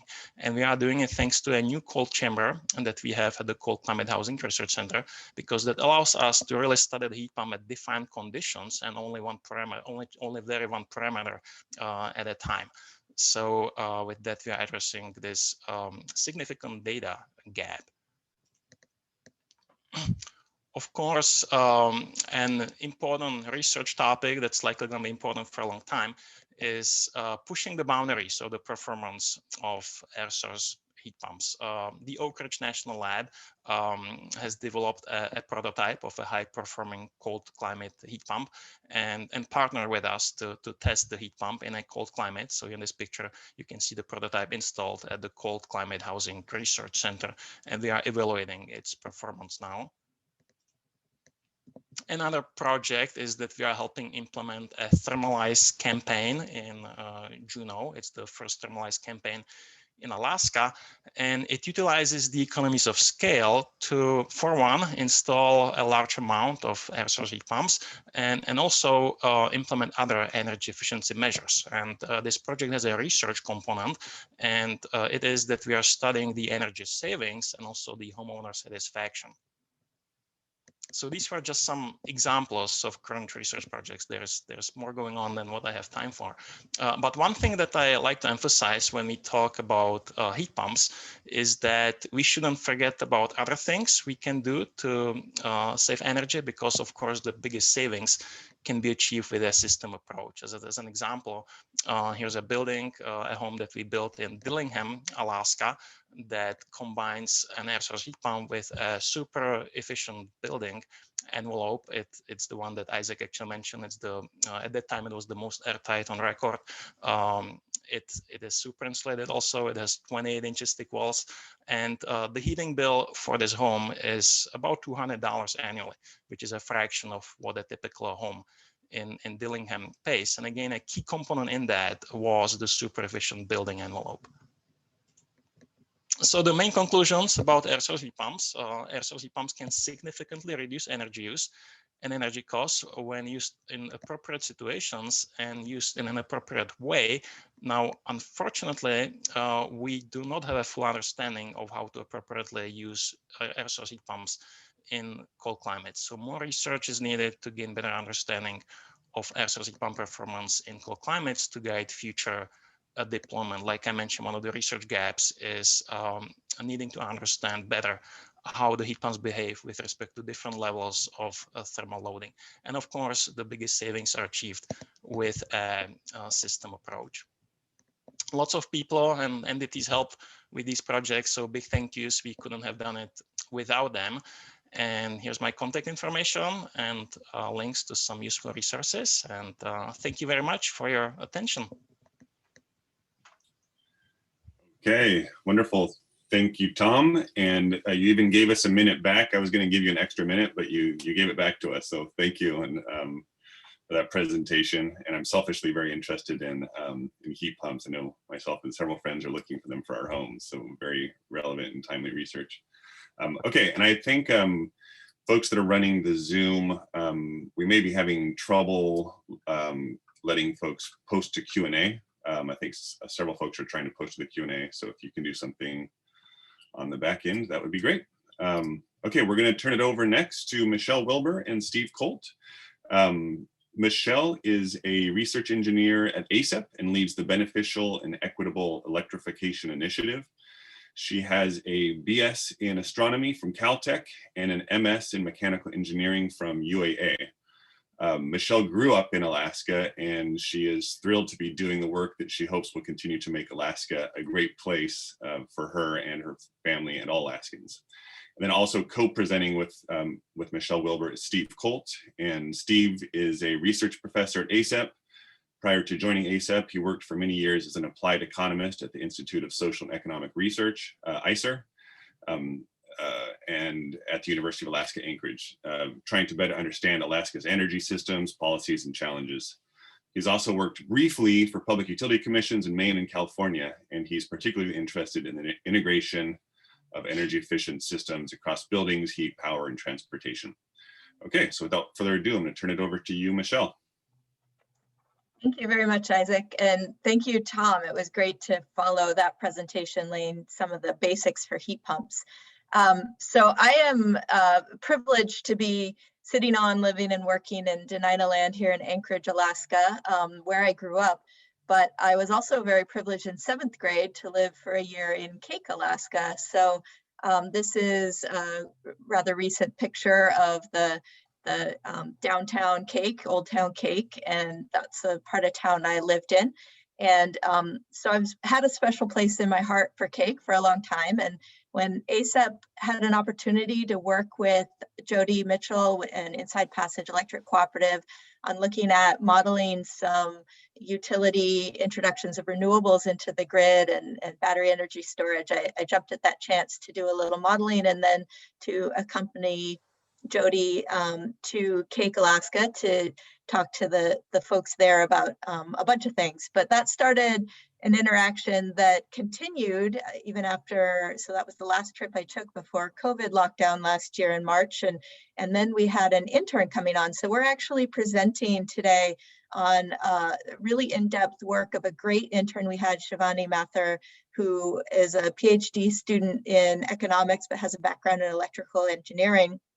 And through talking with Jody, she was IPEC was very interested, they're the electrical utility for Cake, very interested in looking at incentivizing heat pump use, because they have a problem that Steve is going to go a little further into in a couple slides about losing electrical load over the community load over the years, and that causing rates to go up for this nonprofit utility. And so that was an issue that some beneficial electrification could address. Yeah, go ahead and switch the slides. Thanks so much. So beneficial electrification, so we're the beneficial and equitable electrification group. We don't want to leave anybody behind. And generally that would be electrifying things that aren't currently electrified, like heating or transportation, in a way that helps both the customer, the owner of the electrified, the EV or the heat pump, as well as everybody else. In this case, with a nonprofit utility, if the utility breaks even or has a net present value positive situation, then everybody wins. Their rates can go down while also hopefully helping the environment and any other players. So they were interested in looking at this. We had an intern that had a good chance of being able to look into this with an advisory group. And it was a very interesting study because Cake is a very interesting place to look. At the time we were started this work, they were a diesel microgrid that was about to implement a run-of-river hydroelectric project. So Steve will go into a bit of context around the numbers that talk about beneficial load growth. And then we'll talk briefly about the current Cake situation that went into the model, this heat pump rate, beneficial rate model, and what some of the complexities are for this community and what this study really showed and what we hope to do with future research. So take it away, Steve. Thank you, Michelle. If you can't hear me, give a thumbs down. Otherwise, here we go. I hear you fine. Try to set the table for what our study looked at by giving what I would call a cartoon version of beneficial electrification. So here's the pessimistic way of looking at it. If you have a declining load and you've got some fixed cost in your system, you're going to see your average cost going up. And you want to think really quickly, what is going to happen to your average cost if your load drops by 10% in this situation with a diesel system? Even though the total cost of production goes down, do the arithmetic, you see that the average cost goes up because those fixed costs get spread over fewer kilowatt hours. And here the rate would have to go up from 50 to 52 cents if the load goes down. Another way of looking at this problem is to look at it as an opportunity to add load. And here I'm going to again give a cartoon version of the story. Suppose we're able to add a significant amount of new load in the form of heat pumps. Well, then you can do the arithmetic and see that the average cost of your system actually would go down significantly. And there are many ways to use that savings. One way is to drop everybody's rates. Another way is to give all the benefit to the additional load in the form of an aggressive incentive that leaves your existing customers no worse off, but really tries to get the new load on the system with what is clearly described well as an incentive rate. But there are also combinations where everybody wins. And in the rest of our talk, Michelle will talk about the utility net present value, and what she will really be talking about is the existing customers. But here's a win-win case where you could drop the rate to the existing customers and still have a very aggressive incentive rate for the new load. Other combinations are possible. If we wanted to well, I won't play with it, but I think you can see that it's pretty easy to play with the numbers here and come up with other combinations that leave the utility itself in a break-even position, meaning rates cover costs, and the existing customers can benefit with a rate drop while the new customers are drawn onto the system with a significantly lower and hopefully attractive rate to make the heat pump investment pay. Now things get even better if you are able to not only add load and spread fixed cost, but also bring some low cost generation onto the system. And here, the cartoon version of that is hydro with a zero cost. We have to be careful that we utilize our hydro, at least for thinking about hydro for heat pumps. We have to be careful to focus on what we call excess hydro, which means that we first serve the existing load with the hydro, but if there's additional hydro available, which we'll see that there is in Cake, then you can really talk about a zero marginal cost resource. And in this cartoon version, we serve all the heat pump load with that zero cost resource. Well, then what happens? Then we're really talking about some big potential gains. And I would just like to share my economist view of this. The way we think about this is that here we've got the average fixed cost going down because we're spreading fixed costs among more sales. But we've also got the average variable cost going down because we've brought the hydro into the mix. So there's really two sources of potential, sorry, my screen there, potential beneficial electrification, spreading fixed costs, bringing on low cost resources. And they're conceptually different. And if you're really lucky, you can get both. And if you can, you've really got a lot of room to maneuver with rates that drop for the existing customers and are really attractive for the new customers. So with that little cartoon introduction to BEE, at least the way economists look at it, I'm going to go back to our slideshow. We've made slides of this for posterity, but I'll skip them now and turn it back over to Michelle. Great, thanks, Steve. And so this was a really interesting, intellectual case to look at, which turns out to have real world implications, of course, as things do. So we had a lot of knowns for the community of Cake. We had a really good idea of what the existing load was. We didn't have an exact, every 3 second, load time series, but we could recreate it pretty well from the data we did have. We had a good idea of what the housing stock is based on some reports. Again, having to model a bunch of these parameters of heat loads for residential buildings and things like that, but having a lot of knowns. Next slide, please. And a good idea of what the existing diesel generation looked like. However, there were a lot of unknowns that really had to be, heavily modeled. One of which was the Gunnock Creek hydro that went online after this study was completed. We had to rely on some stream flow data, daily stream flow data from 2006 and 2007.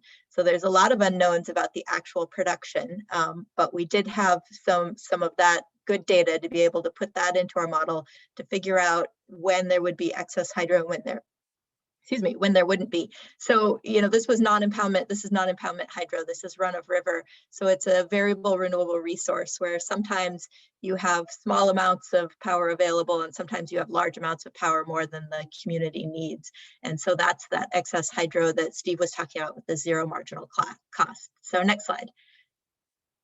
So if you were just to look at it as a diesel microgrid without the hydro, we can look up what those cost per kilowatt hour for the fuel is, and the cost per kilowatt hour for variable O&M and other variable costs, and come up with a minimum rate for any new load of 28.3 cents per kilowatt hour, which is pretty close to the rate after the PCE adjustment is made. But there's a bunch of other complexities. So next slide. So as Steve said, some of the heat pump load can be served by that excess hydro that is available. Some of the heat pump load will pay a full, so I should say a very important part of this study is that so as not to interfere heavily with PCE, power cost equalization, which helps with residential, the first 500 kilowatt hours in a household, we were looking at an incentive rate for the next 500 kilowatt hour block, because many households use close to that 500 kilowatt hours per month, and adding a heat pump where they did not have electric heating before would bump them up above that, and they would be paying the fully loaded non-PCE adjusted rate. But some of the load would be paying the PCE adjusted rate, which is the full rate to the utility. So the heat pump incentive rate for if you put that rate on just the above 500 kilowatt hour block per month for residential households can be less than that full marginal cost. And the other complication is that IPEC has a postage stamp rate for their 4 locations that they run the utilities. And so it isn't just cake. There are other utilities, some of which have more hydro, some of which have all diesel generation that they apply all their rates to. So that's another complexity. Next slide. Next slide, please.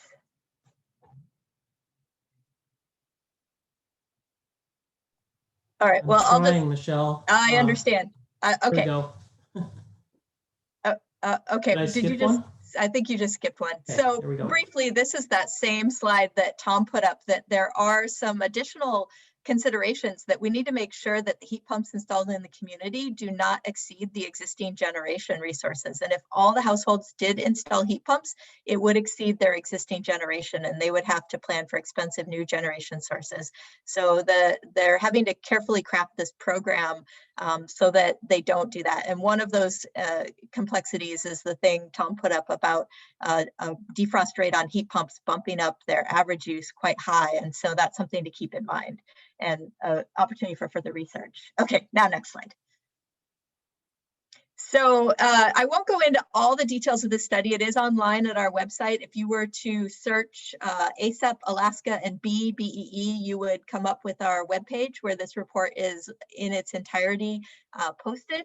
But the break-even rate we found for the utility, meaning for all the utility customers' rates not to go up, is somewhere around 10 cents per kilowatt hour plus a cost of power adjustment, leaving that at about 25 cents.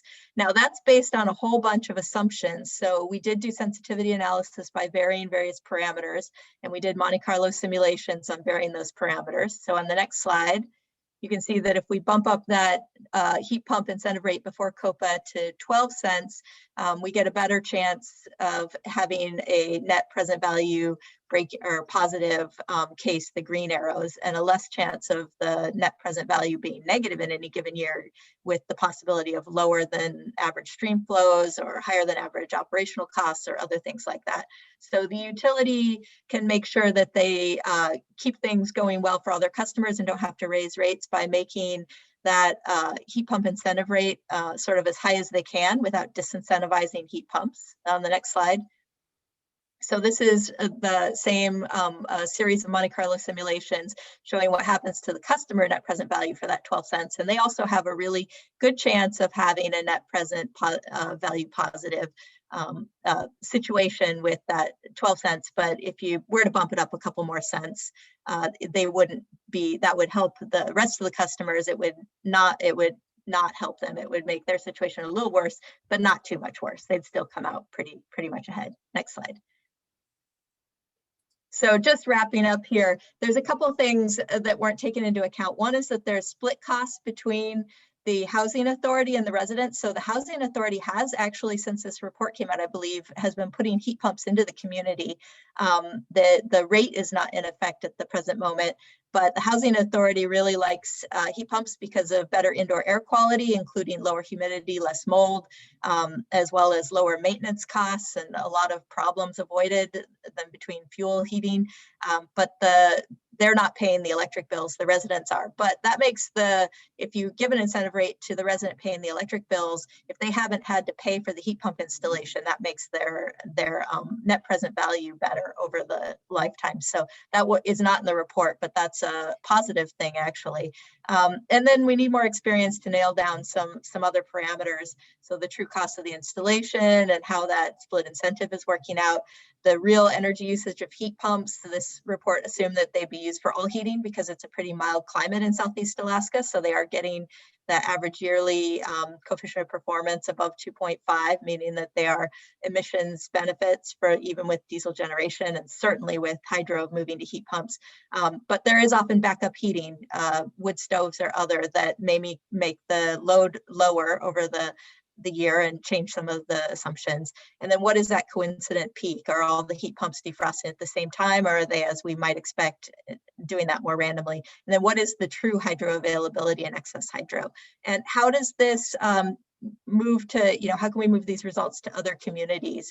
And what happens in different climates with different costs and different generation sources? So I think I'm a little over and I'll wrap up and hopefully there's great discussion later. Thank you. Okay, wonderful. Thank you, Michelle and Steve. And we are going to move quickly here to the next presentation to stay on track. So next up is Dan Sambor, and Dan is a PhD candidate in civil and environmental engineering at Stanford and a visiting researcher at UAF, where he focuses on optimizing and modeling renewable microgrids to integrate renewable generation and dispatchable loads to improve food, energy, water, and security.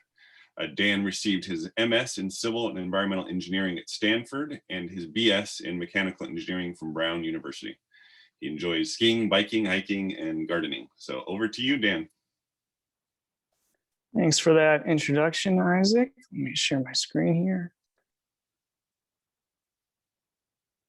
Okay, well, thank you all for the opportunity to speak to you on optimizing dispatchable loads for renewable energy integration and remote microgrids, specifically focusing on how we can use technologies that provide food and water security as distributed energy resources. I have the privilege of speaking to you from my family farmhouse here where I grew up in Illinois, an hour outside of Chicago. And yes, Jim, Chicago is a cold climate, but has less heating degree days than Alaska. But today we do have more heating degree days than Alaska with this cold Arctic air blast. I was in Golden a couple of days ago for that snowstorm, and we'll be up to Fairbanks to enjoy spring a couple of days. And I also manage the Renewable Energy Lab at Stanford University. I have the privilege of taking over for Gil Masters in the Energy Efficient Buildings program there at Stanford. But today I'll be talking to you about my role as a collaborator on the MicroFuse project, standing for Microgrid Food Energy Water Systems at the Alaska Center for Energy and Power, based primarily from researchers from ASEP, along with an interdisciplinary group of multiple colleagues from several universities. And so the previous presentations have led in pretty well to my research. So some of this I want to continue to emphasize and continue on the theme of yesterday's talk about emphasizing community needs, because as engineers, we tend to, at least sometimes I have to check myself, of not just designing solutions and putting those into communities, but really identifying the needs that we're trying to serve with these technologies and listening to the community first about choosing those needs. And so that begins with energy. My background is in energy, so I'll start there and focus most of this talk on energy systems. So to refresh, we're providing energy for electricity, heating, transportation, moving our snow machines, etc. But I want to emphasize here that we're trying to heat the person and not the building. And we want to try to electrify all these systems, of course, as Michelle from Beneficial Electrification Program a colleague here on the microfuse project, nicely integrated transition into the study here. And in terms of food systems, subsistence harvest, we need that energy to power our sewing machines go home in the winter. It takes energy to import food and run mechanical equipment for local agricultural systems, as you see here in a garden at Quaney Lake Research Station in Yukon. And it takes energy, of course, to provide drinking water from the water treatment plants, water for gray water for washing and treating black water as well. And we want to make sure that we're doing this all for the residents of the communities, to make sure that's available at all times. It's affordable and accessible. It's a service that the community needs, and it's of good quality. And so just a brief refresher how we provide energy services in these islanded microgrids, typically using diesel generators or backup, trying to save some diesel fuel with our renewable energy systems, storing that energy in batteries for times of low output, and finally, making sure our buildings are energy efficient, we're using the best appliances. But as the focus of this morning's talk was on, we focus first on efficiency. And I'll broaden that to demand side management in this talk, specifically understanding not just how to make the appliances and everything efficient, but understand when and how consumers use this electricity to intertwine it with renewable energy. So potentially we're using this electricity directly when renewable energy is available, so we don't have to store that in an intermediary like a battery. Our appliances are relatively efficient, so we may not have to need as much renewable energy technologies in the first place. And maybe when it comes to upgrading those diesel powerhouses at some point at their end of life, maybe we don't need to invest in as large of a diesel system, a term that Amory Lovins pioneered, is tunneling through the cost barrier at Rockman Institute, one of my mentors.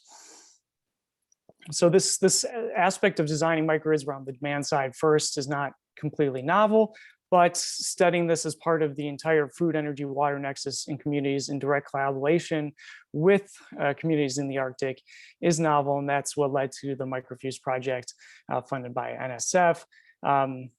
I'll specifically focus here on the modular microgrid technology analysis and energy distribution models, but there are a lot of colleagues working on these different aspects as part of the projects. I know there's some questions this morning about data collection in Arctic communities, which is difficult.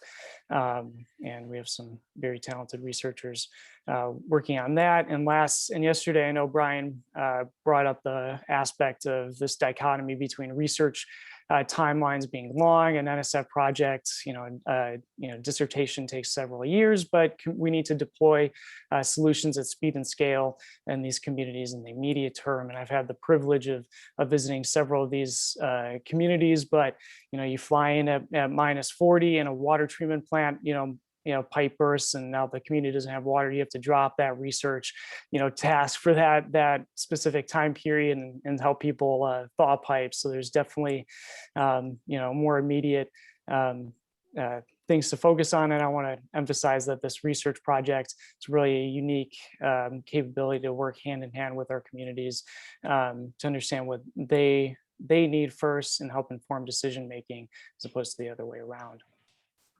And so to focus on the energy modeling side of things that my dissertation is focused on is how to optimize and manage these different dispatchable loads in the community to potentially improve renewable energy integration as well as food and water security. Excuse me. So we're all familiar with the renewable energy and generation technologies, but some of the more innovative loads that we're focusing on here as part of this grant and that the communities have expressed interest in to us are in wastewater treatment modular systems, water reuse systems, container farms. And these are relatively novel. They have been tested in the Arctic to some extent, but as part of this project, we would need to implement the research to understand how these would work integrated with renewable energy systems in the Arctic. And I have the pleasure of spending rest of the spring and summer at Kewaunee Lake Research Station to be able to test these systems with these different algorithms that I'm developing to see if they actually work, so that we're not recommending systems to a community and using the community as an experimental test bed, because as Sunny said yesterday, communities are sick of being studies and being experimented on. So we should do this initially separately as part of this research project, and make sure that, but when we deploy them, we're confident in these results. And so to set an example of one of these dispatchable loads is a container farm. So communities are interested in potentially growing food locally instead of importing as much food or to supplement subsistence harvests. And one of those potential capabilities is a container farm, which uses hydroponic systems and LED lighting to grow food year round, given the lack of daylight in the Arctic in the winter to grow food. And so these container farms, given that they're separating themselves from the outdoor environment, they take a lot of energy to heat and light. So we have to make sure that if we're putting one of these in the community, we don't increase the electric rates for everybody because of this, and we don't burden the community with something that doesn't work or is too expensive. So can we potentially manage the different technologies within this container farm to operate when renewable energy is available? So that's scheduling lighting for when solar or wind is available, and heating the container in different increments when we have renewable energy. So instead of taking this figure on the right, which is prescribed from a commercial schedule, instead, can we develop a separate schedule that aligns better with renewable energy systems? So when we have extra solar, then we're increasing the heat and increasing heating setbacks. In the container farm, we're operating more water pumping, for example. And so I won't get into too much of the details behind this study and leave it for this open access paper, which I've cited below with my colleagues, but to show some example figures of how solar can potentially power a container farm in an interior Alaska village. Without demand side management, about 17 kilowatts of solar and a small battery system is optimal based on the FEWMORE model, or food energy water microgrid system that I've developed for analyzing dispatchable loads. But if we do add just demand side management, and we can control the heating, ventilation, and dehumidification processes, then we can decrease costs by 20% and eliminate the need for a battery. We are connected to the island and microgrid at this point, so we're using diesel throughout the winter. So we're not using that battery for diesel off purposes, but that's a potential future research question as part of this. And then to highlight a few other dispatchable loads before I wrap up, one of my colleagues in the PI on the microviews project, Aaron Dotson at University of Alaska Anchorage, has developed a water reuse system. So instead of community members having to go and haul water from the washateria every day, can we instead delay that amount of time that you have to go and get makeup water by replacing and recycling gray water, so sinks, laundry machines, showers, etc. And then can we manage when all the different processes in this water treatment system operate at different times? So can we operate nanofiltration when we have a lot of extra solar in this hour, but then turn off the system or run it at low power when we don't have as much renewable energy output? But I want to emphasize that we're not compromising any of the community food and water needs, because we're making sure that that final water tank always has plenty of treated water for the community, the household to use. And we can apply a similar concept to sewage treatment modular systems developed by Life Water for use in the Arctic. We can also apply this to hot water heating, use hot water tanks at a distributed scale. We're familiar as energy engineers are using secondary loads, large hot water boilers in the community to store heat, but can we do this on a distributed scale by managing the temperature in different hot water tanks or small Steffi's type electrothermal storage units? So finally, to wrap up and emphasize that this is a community research project that have developed this tool, but only to inform and aid what the community actually needs, what the data inputs that we have co-developed or received from the community. And then finally, we want to try to optimize how many of these dispatchable loads we should put in the community, when we should manage them, how many are optimal to satisfy the community's food, energy, water security needs, provide results that can finally help answer any other questions that the community might need. And with that, thank you very much for listening. Happy to take more questions and explain more later in the Q&A. Thank you. Wonderful. Thank you for your presentation there, Dan. And I would also remind panelists, there's a couple of questions that have come in the Q&A during your presentation. So I think Steve and Michelle, during your presentation, there were a couple that came in. So if you're able to go over to that Q&A and answer those, that'd be amazing. All right, so on to our next speaker here. Dr. Elizabeth Palchuk is a social scientist and senior consultant at the Vermont Energy Investment Corporation, the EIC, and is a clean energy company that develops decarbonization solutions for universities, utilities, municipalities, and state governments. She is nationally recognized as a speaker on the human perspective in the energy industry.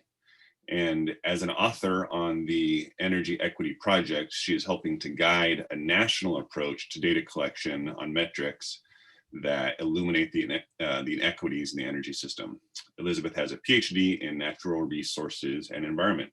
So over to you, Elizabeth. Great. Hi, everyone. It's really nice to be here. Thanks, Isaac, for the introduction. I'm going to take us in a slightly different direction here. We've been listening to some great presentations on technologies and technical solutions.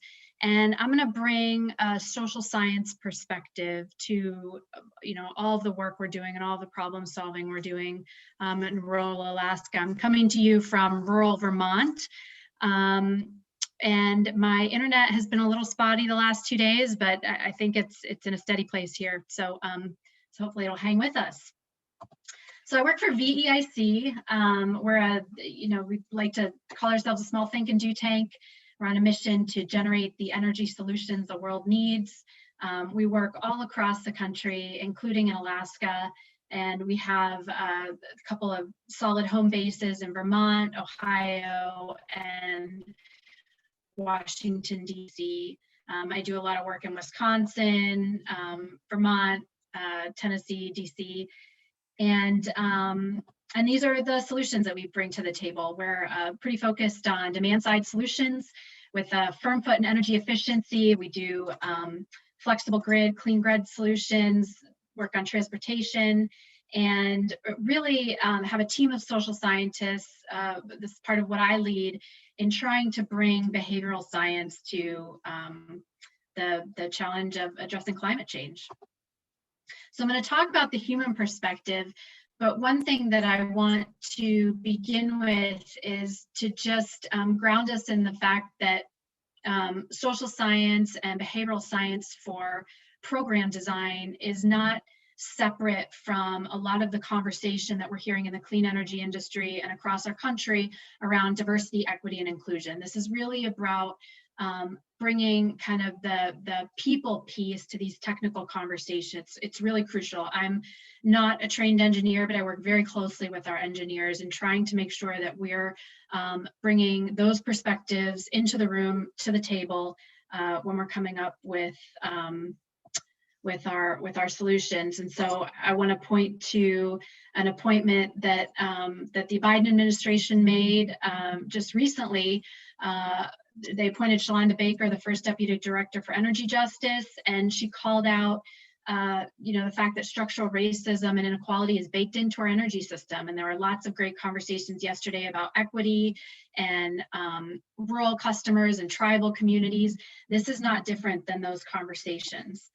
We're also seeing some opportunities for funding and the inclusion of BIPOC communities, women in the workforce, and getting some money into clean energy investments that will benefit disadvantaged communities. So this is all just kind of to set the stage for what I think is really exciting work and really critical to moving us forward. And I'm gonna hold up kind of a role model for me in the next slide, who was onto this idea really early. She was at the helm of Green Mountain Power for 12 years. She's been called Executive of the Year by Utility Dive. She's been called one of the most innovative leaders in the industry by Fast Company. It's like 3 years in a row, and Green Mountain Power was on there three years in a row, most innovative in Fast Company magazine. And you know, she's now stepped down, she's retired. But 10 years ago, she was using this phrase, "We are customer obsessed." When she was at the helm, Green Mountain Power became the first utility anywhere to offer customers the Tesla Powerwall on their homes.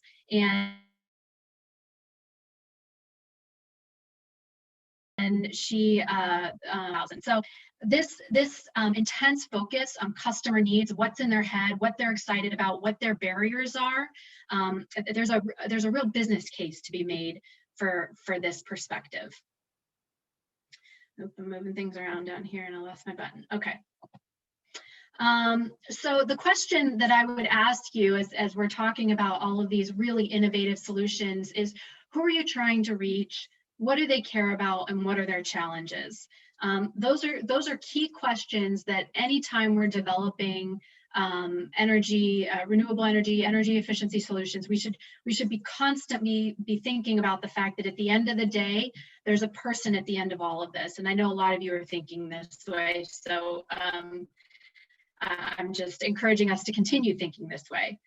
So this is a little cartoon that just points out what market researchers do. You know, a lot of this work has been done, you know, I often say Nike, Apple, they've been doing this kind of work for a long time. And what we need to do is be bringing these perspectives into the clean energy industry. So how can you get a little bit more information, a little bit more intel on your customers? And let's make sure that we don't assume that we know exactly how they think. So I'm going to go into kind of the interactive part of my presentation here next to make the point about the value of behavioral science in all of this. I'm going to tell you a little story here. So some of the early thinkers on this were in Britain, and it was a team of thinkers that was in, I think it was David Cameron's administration. They were called the Nudge Unit. And it was a team of behavioral scientists, economists, psychologists, policy experts who were brought together to try to bring the most current kind of behavioral science and human-centered thinking to policy questions. And this is all true story, everything I'm telling you here. And they ran up against kind of this policy challenge of trying to get people to put insulation in their attics. We heard a presentation earlier about the importance of really making sure the envelope is efficient, that drives down heating waste, drives down costs, that's really a first step to addressing high costs in homes. And they could not get people to insulate their attics. They were kind of banging their heads against a wall, and they had 3 options that they were kind of trying out. One of them was offering group discounts to groups of neighbors who agreed to insulate their attics. So some of you might be familiar with this. It's kind of the Groupon strategy, and there's a little bit of kind of social norming that can happen with this. So that was one strategy that this Nudge Unit tried when they were trying to increase weatherization rates in home projects in Britain. Another thing that they tried was to offer generous subsidies to basically, you know, financial incentives. We heard a little bit about rate design earlier. So can we pay people to put insulation in their homes? And then a third solution was to explain the environmental benefits to help people understand that by doing this, overall, you're reducing greenhouse gas emissions that addresses climate change. So what I'd like you to do, if I can pull up my chat here, I'd like you to throw your answer in the chat regarding what you think was most effective. So do you think that the way they got citizens to insulate their attic was by offering a Groupon offering? Do you think it was paying people financial benefits, so this financial incentive piece, or do you think it was explaining the environmental benefits? 2, okay, thanks for playing, Mark. Anybody else?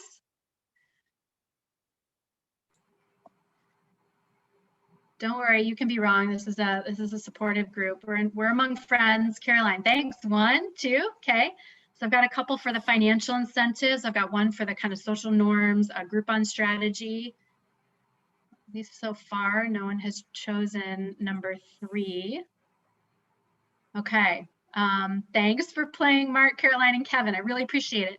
Yeah, 3, it's kind of classic what we think may work, explaining the benefits. And this isn't just environmental benefits, but explaining the cost benefit trade-offs.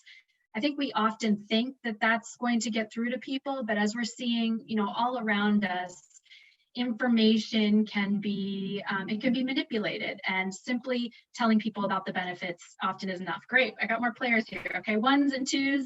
Okay, well, I tricked you. I hope that you're laughing behind your screens. Actually, none of these worked. Again, true story. One of these members of the nudge unit, as they were kind of trying to tackle this policy question, brought in a picture of his grandmother's attic. And what they realized is that nobody's attic looks like this. Most people's attic looks something more like this. And so what they found was that when they included an attic clearing service with this weatherization program, uptake in the program went through the roof. It's my very bad joke. But uptake rose significantly because ultimately the behavior that they were looking for was driven by something that they didn't fully understand. So the whole point here is that it's really important to talk to our customers, talk to the people at the end of the technology to try to figure out what their barriers are. A lot of what we do at VEIC is trying to identify barriers and then come up with solutions that help people engage with our programs and reap the benefits of our programs. So I'm going to introduce you to a few, a few tools, really. I'm going to give you a little toolbox of ideas that you can take back to the office with you or back to your home with you, because we're not in the office, to bring more behavioral science and more human focused designs to your work. And then if you want to go deeper, I'll have a couple of resources for that. So probably a lot of you have seen this, but this process is getting a lot of attention in the clean energy industry. And this is human-centered design, or perhaps some of you have seen it called design thinking. But what I want to highlight for you here is this first phase, which may feel like a mushy word to some of us, but really it's this process of getting in people's minds and trying to understand what's going on for them. Why are they not taking advantage of this free attic clearing service that the government has provided? Well, it's because they don't have 5 hours to clear out the attic. So how do we get in people's minds, in their homes, and really create solutions that will address the barriers that they're experiencing? And then I'm going to give you just a couple of ideas for prototyping and testing your designs on customers that I've used in my work. Because at the end of the day, we may think that this is a very resource intensive, time intensive, needs a lot of funding process to take a step back and bring the people into it. The CEO of Land Rover says, well, if you think good design is expensive, you should look at the cost of bad design. So I'm going to sort of implore you to pull in some of these concepts as you're creating your programs. So one of these tools is to try to gain insights from extreme users. Extreme users might be the people who really don't like your utility, for instance, or don't like, haven't taken advantage of any of your programs. So that may be one side of your extreme user.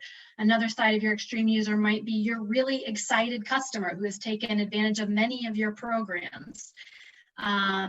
Another idea for an extreme user might be a rural customer versus an urban customer.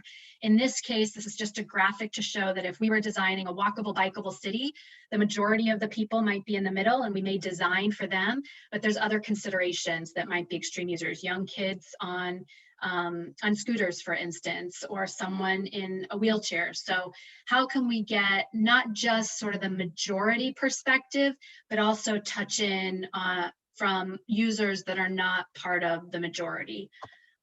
So who are your extreme users with your programs? I'll leave that up to you to think about, but that's one approach that will help you gain a little bit more insight into the human perspective related to your programs. And this is all because we are not rational creatures. So this is kind of a classic, if you're familiar with behavioral science, you might know about Dan Ariely. He's at Duke, and he calls us predictably irrational. We are easily tricked by emotions and numbers and music and colors. And in this case, we're tricked by a drawing. So if I were to ask you which one of these tables was longer, most of you would say the one on the left, but if you took a measuring stick up to each of these tables, these are exactly the same length, you would see that actually these tables are identical lengths. And this is to point out that we may think we are logical, analytical thinkers, and sometimes we can bring that thinking online, but often we're motivated by other things. So this is a graphic that was developed by the Behavioral Insights team that I referenced earlier that started in Britain. And this is an image that helps point to the various tools we have and the various levers we have to work with from the behavioral science space. So a couple that I'm going to touch on in my presentation are the messenger effect, which is something I'm sure a lot of you have worked with and probably intuitively know, that we listen most closely to people who are from our communities. Social norms, most of us know what that is. Financial incentives, easy enough. Salience, this is a big one that I'll capitalize on a little bit later. But energy is tricky because it's invisible. And so how can we make energy a little bit more salient or sticky for people? And then commitment. And I'll give you some examples of programs where we've pulled these different behavioral strategies into our work. Elizabeth, just real quickly, you've got to wrap it up here. You've got about 2 minutes left to wrap it up. You're at your time. Great, thank you. Okay. Perfect, thank you. So these are a couple of resources that might be useful as you think about diving more deeply into this. This is a paper that was published where we looked at behavioral change evidence from across the industry. Where do we have experimental evidence for levers that influenced people's behavior related to energy? And so these are some examples. Salience, how do we make it sticky? Social norms, comparing people's energy use to their neighbors. Can we get people to make commitments? Here's a low-income multifamily behavior program where we used a series of strategies and got people in the room initially to help us design. And then I'm going to close out with this really incredible resource that if you want to go a little deeper, I highly recommend you pull up this paper. So these are key objectives that we might be trying to achieve: get people's attention focused on their energy, make complex information more accessible, help them understand risk, costs, and benefits, and then the behavioral levers that you can pull into your program design to help achieve these objectives. So finally, the key themes are that user-centered design should be integrated as often as possible, and we encourage you to define your markets and listen to them to improve your programs. And I'd love to talk more about this at any point. So I hope those resources are helpful, and please reach out with questions. Thanks, Elizabeth, and great presentation there. So the panelists have been doing a great job answering questions as we go here in the Q&A. Folks can still post to the Q&A if they'd like, but I think since all of those questions have been answered, that frees us up to send some of our own questions in for the panelists. So let's start with a question, maybe going back to you, Michelle, which is how can we think of using beneficial electrification to integrate higher penetrations of renewables in Alaskan microgrids? You know, how might that work for various BEE technologies in Alaska? Can you talk a little bit more about that?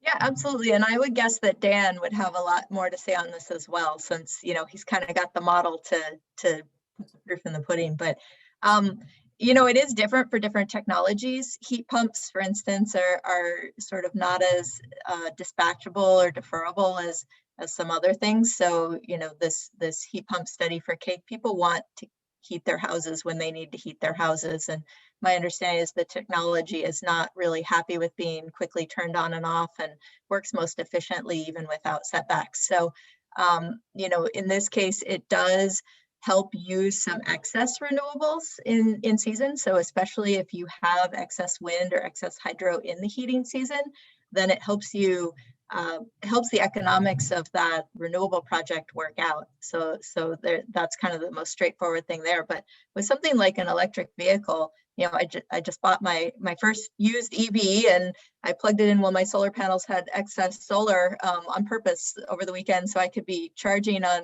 sunlight and driving on sunlight. And, you know, so there is the potential to move vehicle charging if you've got something that's parked and not needing energy. You know, it needs only a certain amount of energy and it doesn't matter when, sort of like the classic example of pumping water up to a, you know, water tower when you have excess renewables or excess energy and then letting it fall back down. If you've got something like that, you know, some technology you're electrifying, like an electric vehicle, then the closer you can match that to when you exactly have excess, the more variable renewables you can integrate and, you know, manage those demands to help you need smaller, no batteries in certain situations. Absolutely. Did you have anything to add there, Dan? Yeah, that was on the electric vehicle side. I was going to mention that. Thanks, Michelle. There's some other really good studies I didn't mention on like using electrothermal stoves, so replacing Toyo stoves with electrothermal stoves. PI on the Microfuse project, Richard Weiss, has studied that in detail. So I'd encourage you to look at any of those papers as well. Maybe as a follow-up, Steve had asked during the presentation if anyone has tried using batteries for smoothing the transient load on startup and defrost. Anyone want to comment on that? Maybe Tom? This is an ongoing topic. So Dan and I talked about it, and also Michelle and Steve and others. How can we utilize heat pumps in a beneficial way as a dispatchable load for renewable energy systems? And it ties into other topics too, because like Michelle pointed out, for one, they don't like to be quickly turned on and off. And for two, they sometimes do things we don't want them to do, like they increase the power. Some of them at least right after the defrost when they're starting up. And so when we brainstorm about the solutions, and of course, you know, it would be nice to get some real funding to actually analyze the options in details. But if we brainstorm about the solutions, the energy storage does come up often. So if, you know, that's when we talk about research gaps. So I think this is one of the research gaps. How can we utilize heat pumps as a dispatchable load? And in the portfolio of solutions, I think one of them is logically going to be combining the heat pump with some kind of energy storage in order to be able to overcome these issues. For one, that the heat pump does what it wants to do, and for two, to be able to react quickly to what the renewable energy systems are doing. So yes, it would be great to once actually implement a research project like that. I might add too, for the water reuse system that I mentioned, there's a small battery system there to run accessory loads and kind of smooth out those transients. So that's definitely something we recommend as having a battery backup to smooth out some of those very peak and second level transients, given my modeling focuses more on the hourly time steps. Got it. Yeah, and I sticking with heat source for a moment. Even during the presentation, I got a text from a friend about looking at price and performance on residential heat air source heat pumps. Can you talk to that? How to compare price and performance, and if there are resources available for a homeowner that's looking to install one of these systems. Is there any guides or available public information on how to do a comparison when you're making this decision? Yeah, I can try to help answer that question. So for one, just to compare the install cost and performance, if we want to compare it to other systems, so there are other types of heat pumps. There are ground source heat pumps and water source heat pumps, and there are also different types of air source heat pumps. And the Alaska Center for Energy and Power did a great job analyzing the existing installations in Alaska, and the result was that what's really sticking out is the ductless mini split heat pumps. So those are the air source heat pumps that are ductless as far as the installed cost goes. So they are by far the lowest cost per unit of thermal output, and it is because there is no cost to bring the source to the heat pump. They are air source, unlike ground source heat pumps, for example, where there's a significant expense in putting in the coils in the ground to just bring the source to the heat pump, and there is no cost to distribute the heat because they are ductless. They are just blowing the air into the open air. So they have significant advantage as far as the initial cost. What the installed cost is really depends on kind of the labor in a given community. Often people say say $5,000 the installed cost for a system, about $2,500 for the system, about $2,500 for the labor for the smaller modelers. But again, this is kind of very largely by the community. Now, as far as resources to evaluate how suitable the heat pump is for a given application, Alan Mitchell created an excellent tool with collaboration from the Cold Climate Housing Research Center and other entities.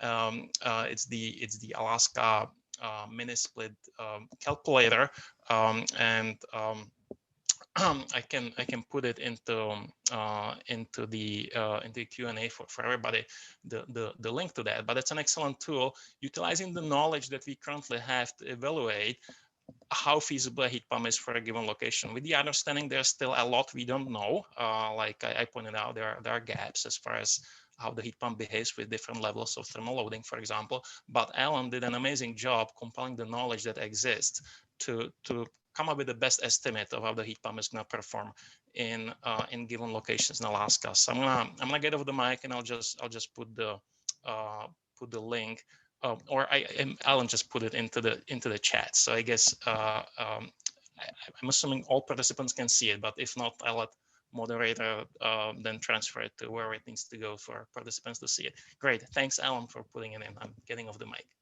Looks like Alan put it in there. Anyone else have anything to add on that topic?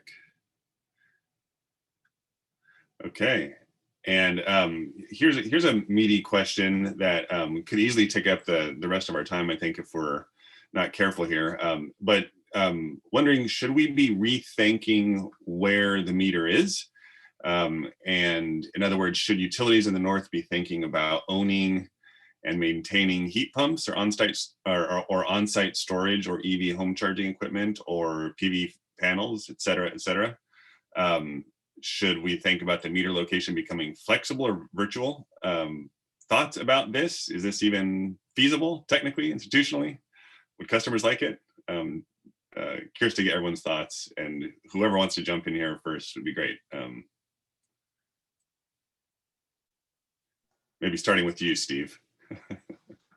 Well, I asked the question. I don't have to answer it. I'd like to toss it into Elizabeth's lap, because my understanding is that Green Mountain has tried to be somewhat of a pioneer in this area. I actually missed the second part, Isaac, because I was reading George's question. Can you just, so it was about where to locate the meter on a house if customers would be more apt to be connected to that information if it was located in a different location? Was that the question? Yeah. Well, Thinking, go ahead, Steve.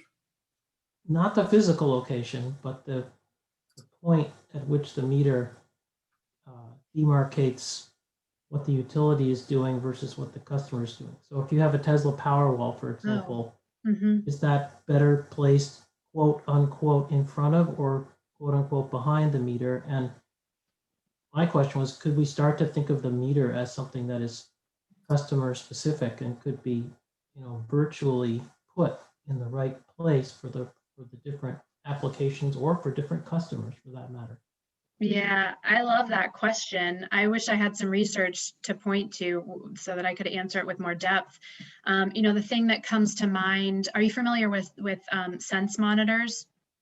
The sense programs there. We've been doing a lot of work with them. Efficiency Vermont has a program. I think they're headquartered in Boston, but it's a sub-meter that connects to the circuit box, and then it's installed by an engineer contractor, and then the customer receives real-time feedback. It's appliance level data on exactly what's happening in their home, and Sense has done a lot of work to create these really kind of elegant designs that help the customers understand exactly which appliances are using exactly what amount of energy at any given time. So it's a real-time feedback strategy, and they've been very successful in overall reduction of energy load in the residential space. So that kind of gets at your question. I mean, my gut is that in general, there's a lot of evidence for the efficacy of real-time feedback as a strategy that increases salience of energy use that can help the customer make decisions on a moment-to-moment basis about what's going on in their home. So I think anytime you can increase the sort of visual perspective of what a Tesla Powerwall is doing versus the other energy sources in your home, I suspect there's a huge opportunity there. It's a great question. Great. Anyone else want to jump in on that question before we move on? Go ahead, Michelle. Go ahead. No. Oh, well, I just wanted to throw out there, I wish I had investigated this a little further before I presented today, but it's kind of to my panelists.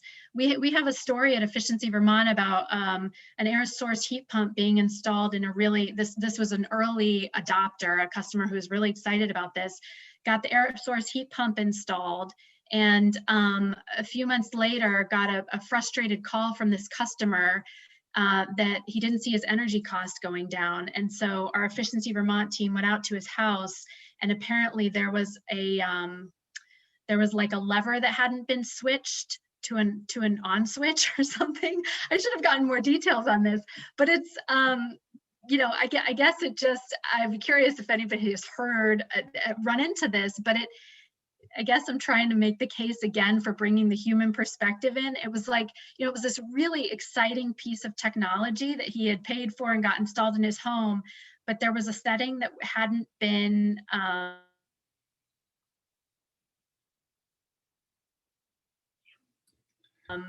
it hadn't been set correctly, the technology yet. So it's just sort of an anecdotal thing that, my internet's getting funky. I hope it's not too funky. We heard you okay. That I found interesting. Okay, good. Michelle, did you have something to add? Well, I mean, this is kind of out on a limb, but as I've been just sort of sitting around doing some thinking, it's maybe a little bit back to Elizabeth's, what's the customer want? And, when we talk about utilities reaching in and controlling certain assets at households, whether that's EV chargers or whatever, I sort of feel like homeowners or home dwellers want to feel like they're in control of their castle or their space. And so what if, there was like a Nest for the whole home that could connect to all the smart appliances, all the things that are talking Modbus or whatever, you know, that knew what your parameters, what your solar panels were generating, and what the low and high could be there if they were adjusted, you know, curtailed, and what your solar, you know, if your car was parked and plugged in, and how much it could take or not take, and had all these parameters, and kind of learned from the homeowners, you know, what their set points were. You know, they didn't want to curtail solar if they didn't have to. They were okay not having their car charged until the next morning, you know, whatever those things were. And then could feed back to the utility just a single point of contact from that home of, you know, this is the low and the high load that this homeowner is willing to take, and this is how much you'd have to pay them, or whatever, you know, what the incentives would have to be for them to be willing to curtail solar, or whatever it is. But just kind of a single, like, you could say this home could give you 2 kilowatts, or it could take in 3 kilowatts, depending on what we turn on and off and curtail, and you know, kind of have like that single transaction instead of to each device inside the home. Yeah, there's an interesting, not to make an ad for a company, but there's an interesting company called Span IO that's developing a smart panel. Basically, the theory being that we, started with, in the DER space with solar and rooftop solar and, power packs and other technologies, but they're really focusing in on the panel as kind of potentially being the brains for all of this for homes. Really interesting company, interesting approach. Anything else to add? Mm-hmm. Well, Tim had a comment in the comment that he was, I think, hoping Steve would address or paraphrase what he's saying. Do you see that, Steve? Let's let Tim make it to the group. It's a great comment. Apologies for this hostile takeover of your video feed. Tim Leach here. And for the information that I was sending to the panelists and for the rest of the attendees here, with relation to the question around this virtual meter and the placement or the location of this virtual meter, in my mind, the relative location, whether it's a virtual or a physical meter, can help inform the cost allocation. And what that essentially means is when there's a rate case, when a utility is trying to decide who's paying for the investment, the capital cost, as well as potentially some of the operational expenses, if there are benefits that directly go to the customer, then it's more commonly seen that the customer should, of course, make that investment, should supply the capital for that investment. If there are benefits that go towards the utility or towards the other ratepayers, that can potentially justify the cost being recovered through the rate base. In other words, other utility customers could help supply some of the capital through the utility making a payment, or subsidizing in some way the investment in that capital, that infrastructure, excuse me. So that can be, as Steve, I think you were indicating, that can be done through a virtual meter.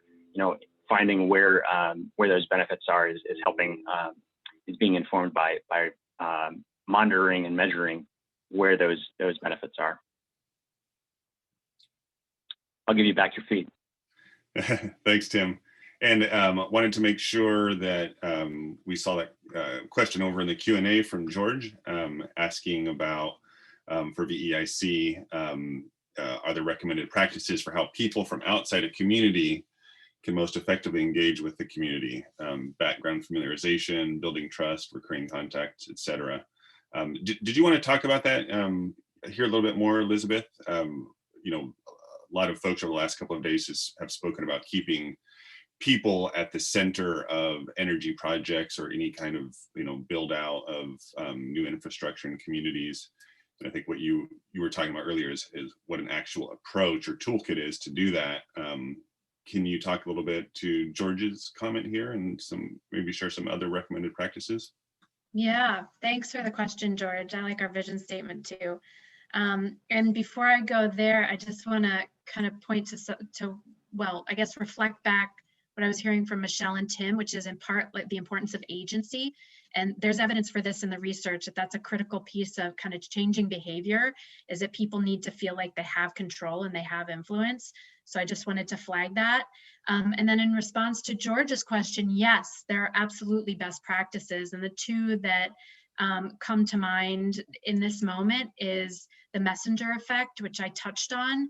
But when utilities are going into communities, it's really critical that there's someone in that community that can help build connections, build trust. So when I created a program for New Americans, low-income multifamily New Americans living in rental housing in Burlington. And the first thing we did was identify people in those communities who had a good relationship with the utility already, so that they could help communicate what we were trying to do to the other people in their buildings. So the messenger effect is absolutely crucial. And you'll actually hear people talking about it relative to COVID vaccine distribution, and really trying to use a member from within who can help get the word to other people in communities. And then bringing people into the room when you're designing the programs. This is another strategy that I've used. And a key piece of that is California's, I can't remember if it's a PUC or Public Utilities Commission or anyway, I think it's the PUC. They're starting to financially compensate people for their time. So if you're asking a member of a community, a tribal community or a low-income community or whomever it is, to come in and offer their feedback on your program designs or your policy solutions, or help you generate ideas, it's really critical that we value that time financially, and we find a way to show people that we value their input for many, many reasons. But those are just two things off the top of my head that I think are becoming real best practices in this space of increasing equity and diversity, increasing the voices at the table. Wonderful. And with that, Elizabeth, Dan, Steve, Michelle, Tom, thank you so much for your presentations and time and sharing just kind of the very tip of the great work that you all are doing. Hopefully audience members see this as an invitation to engage you further beyond the kind of 15 minutes we had for each of you today. But fascinating presentations. Thank you for sharing your work. And I'm going to turn it back over to Cheryl to close us out here. Great, thank you. And thank you, Isaac, for being our moderator. Great presentations, and thanks to all the attendees for the great questions and for the engagement. I think that those are some great kind of interactions and discussion that we had at the end of both sessions. Tomorrow, as a reminder, will be our kind of integration day. We will have sessions on both technologies and integration under the umbrella of sustainable technology, sustainable energy in general. We look forward to starting again at 8:30 tomorrow morning, and we'll have a very similar format. We will do a small kind of minor wrap up towards the end of the second session and try to kind of paraphrase 3 days down into 10 minutes or less. And until then, we'll see you tomorrow morning. Thank you so much, and we'll see you then.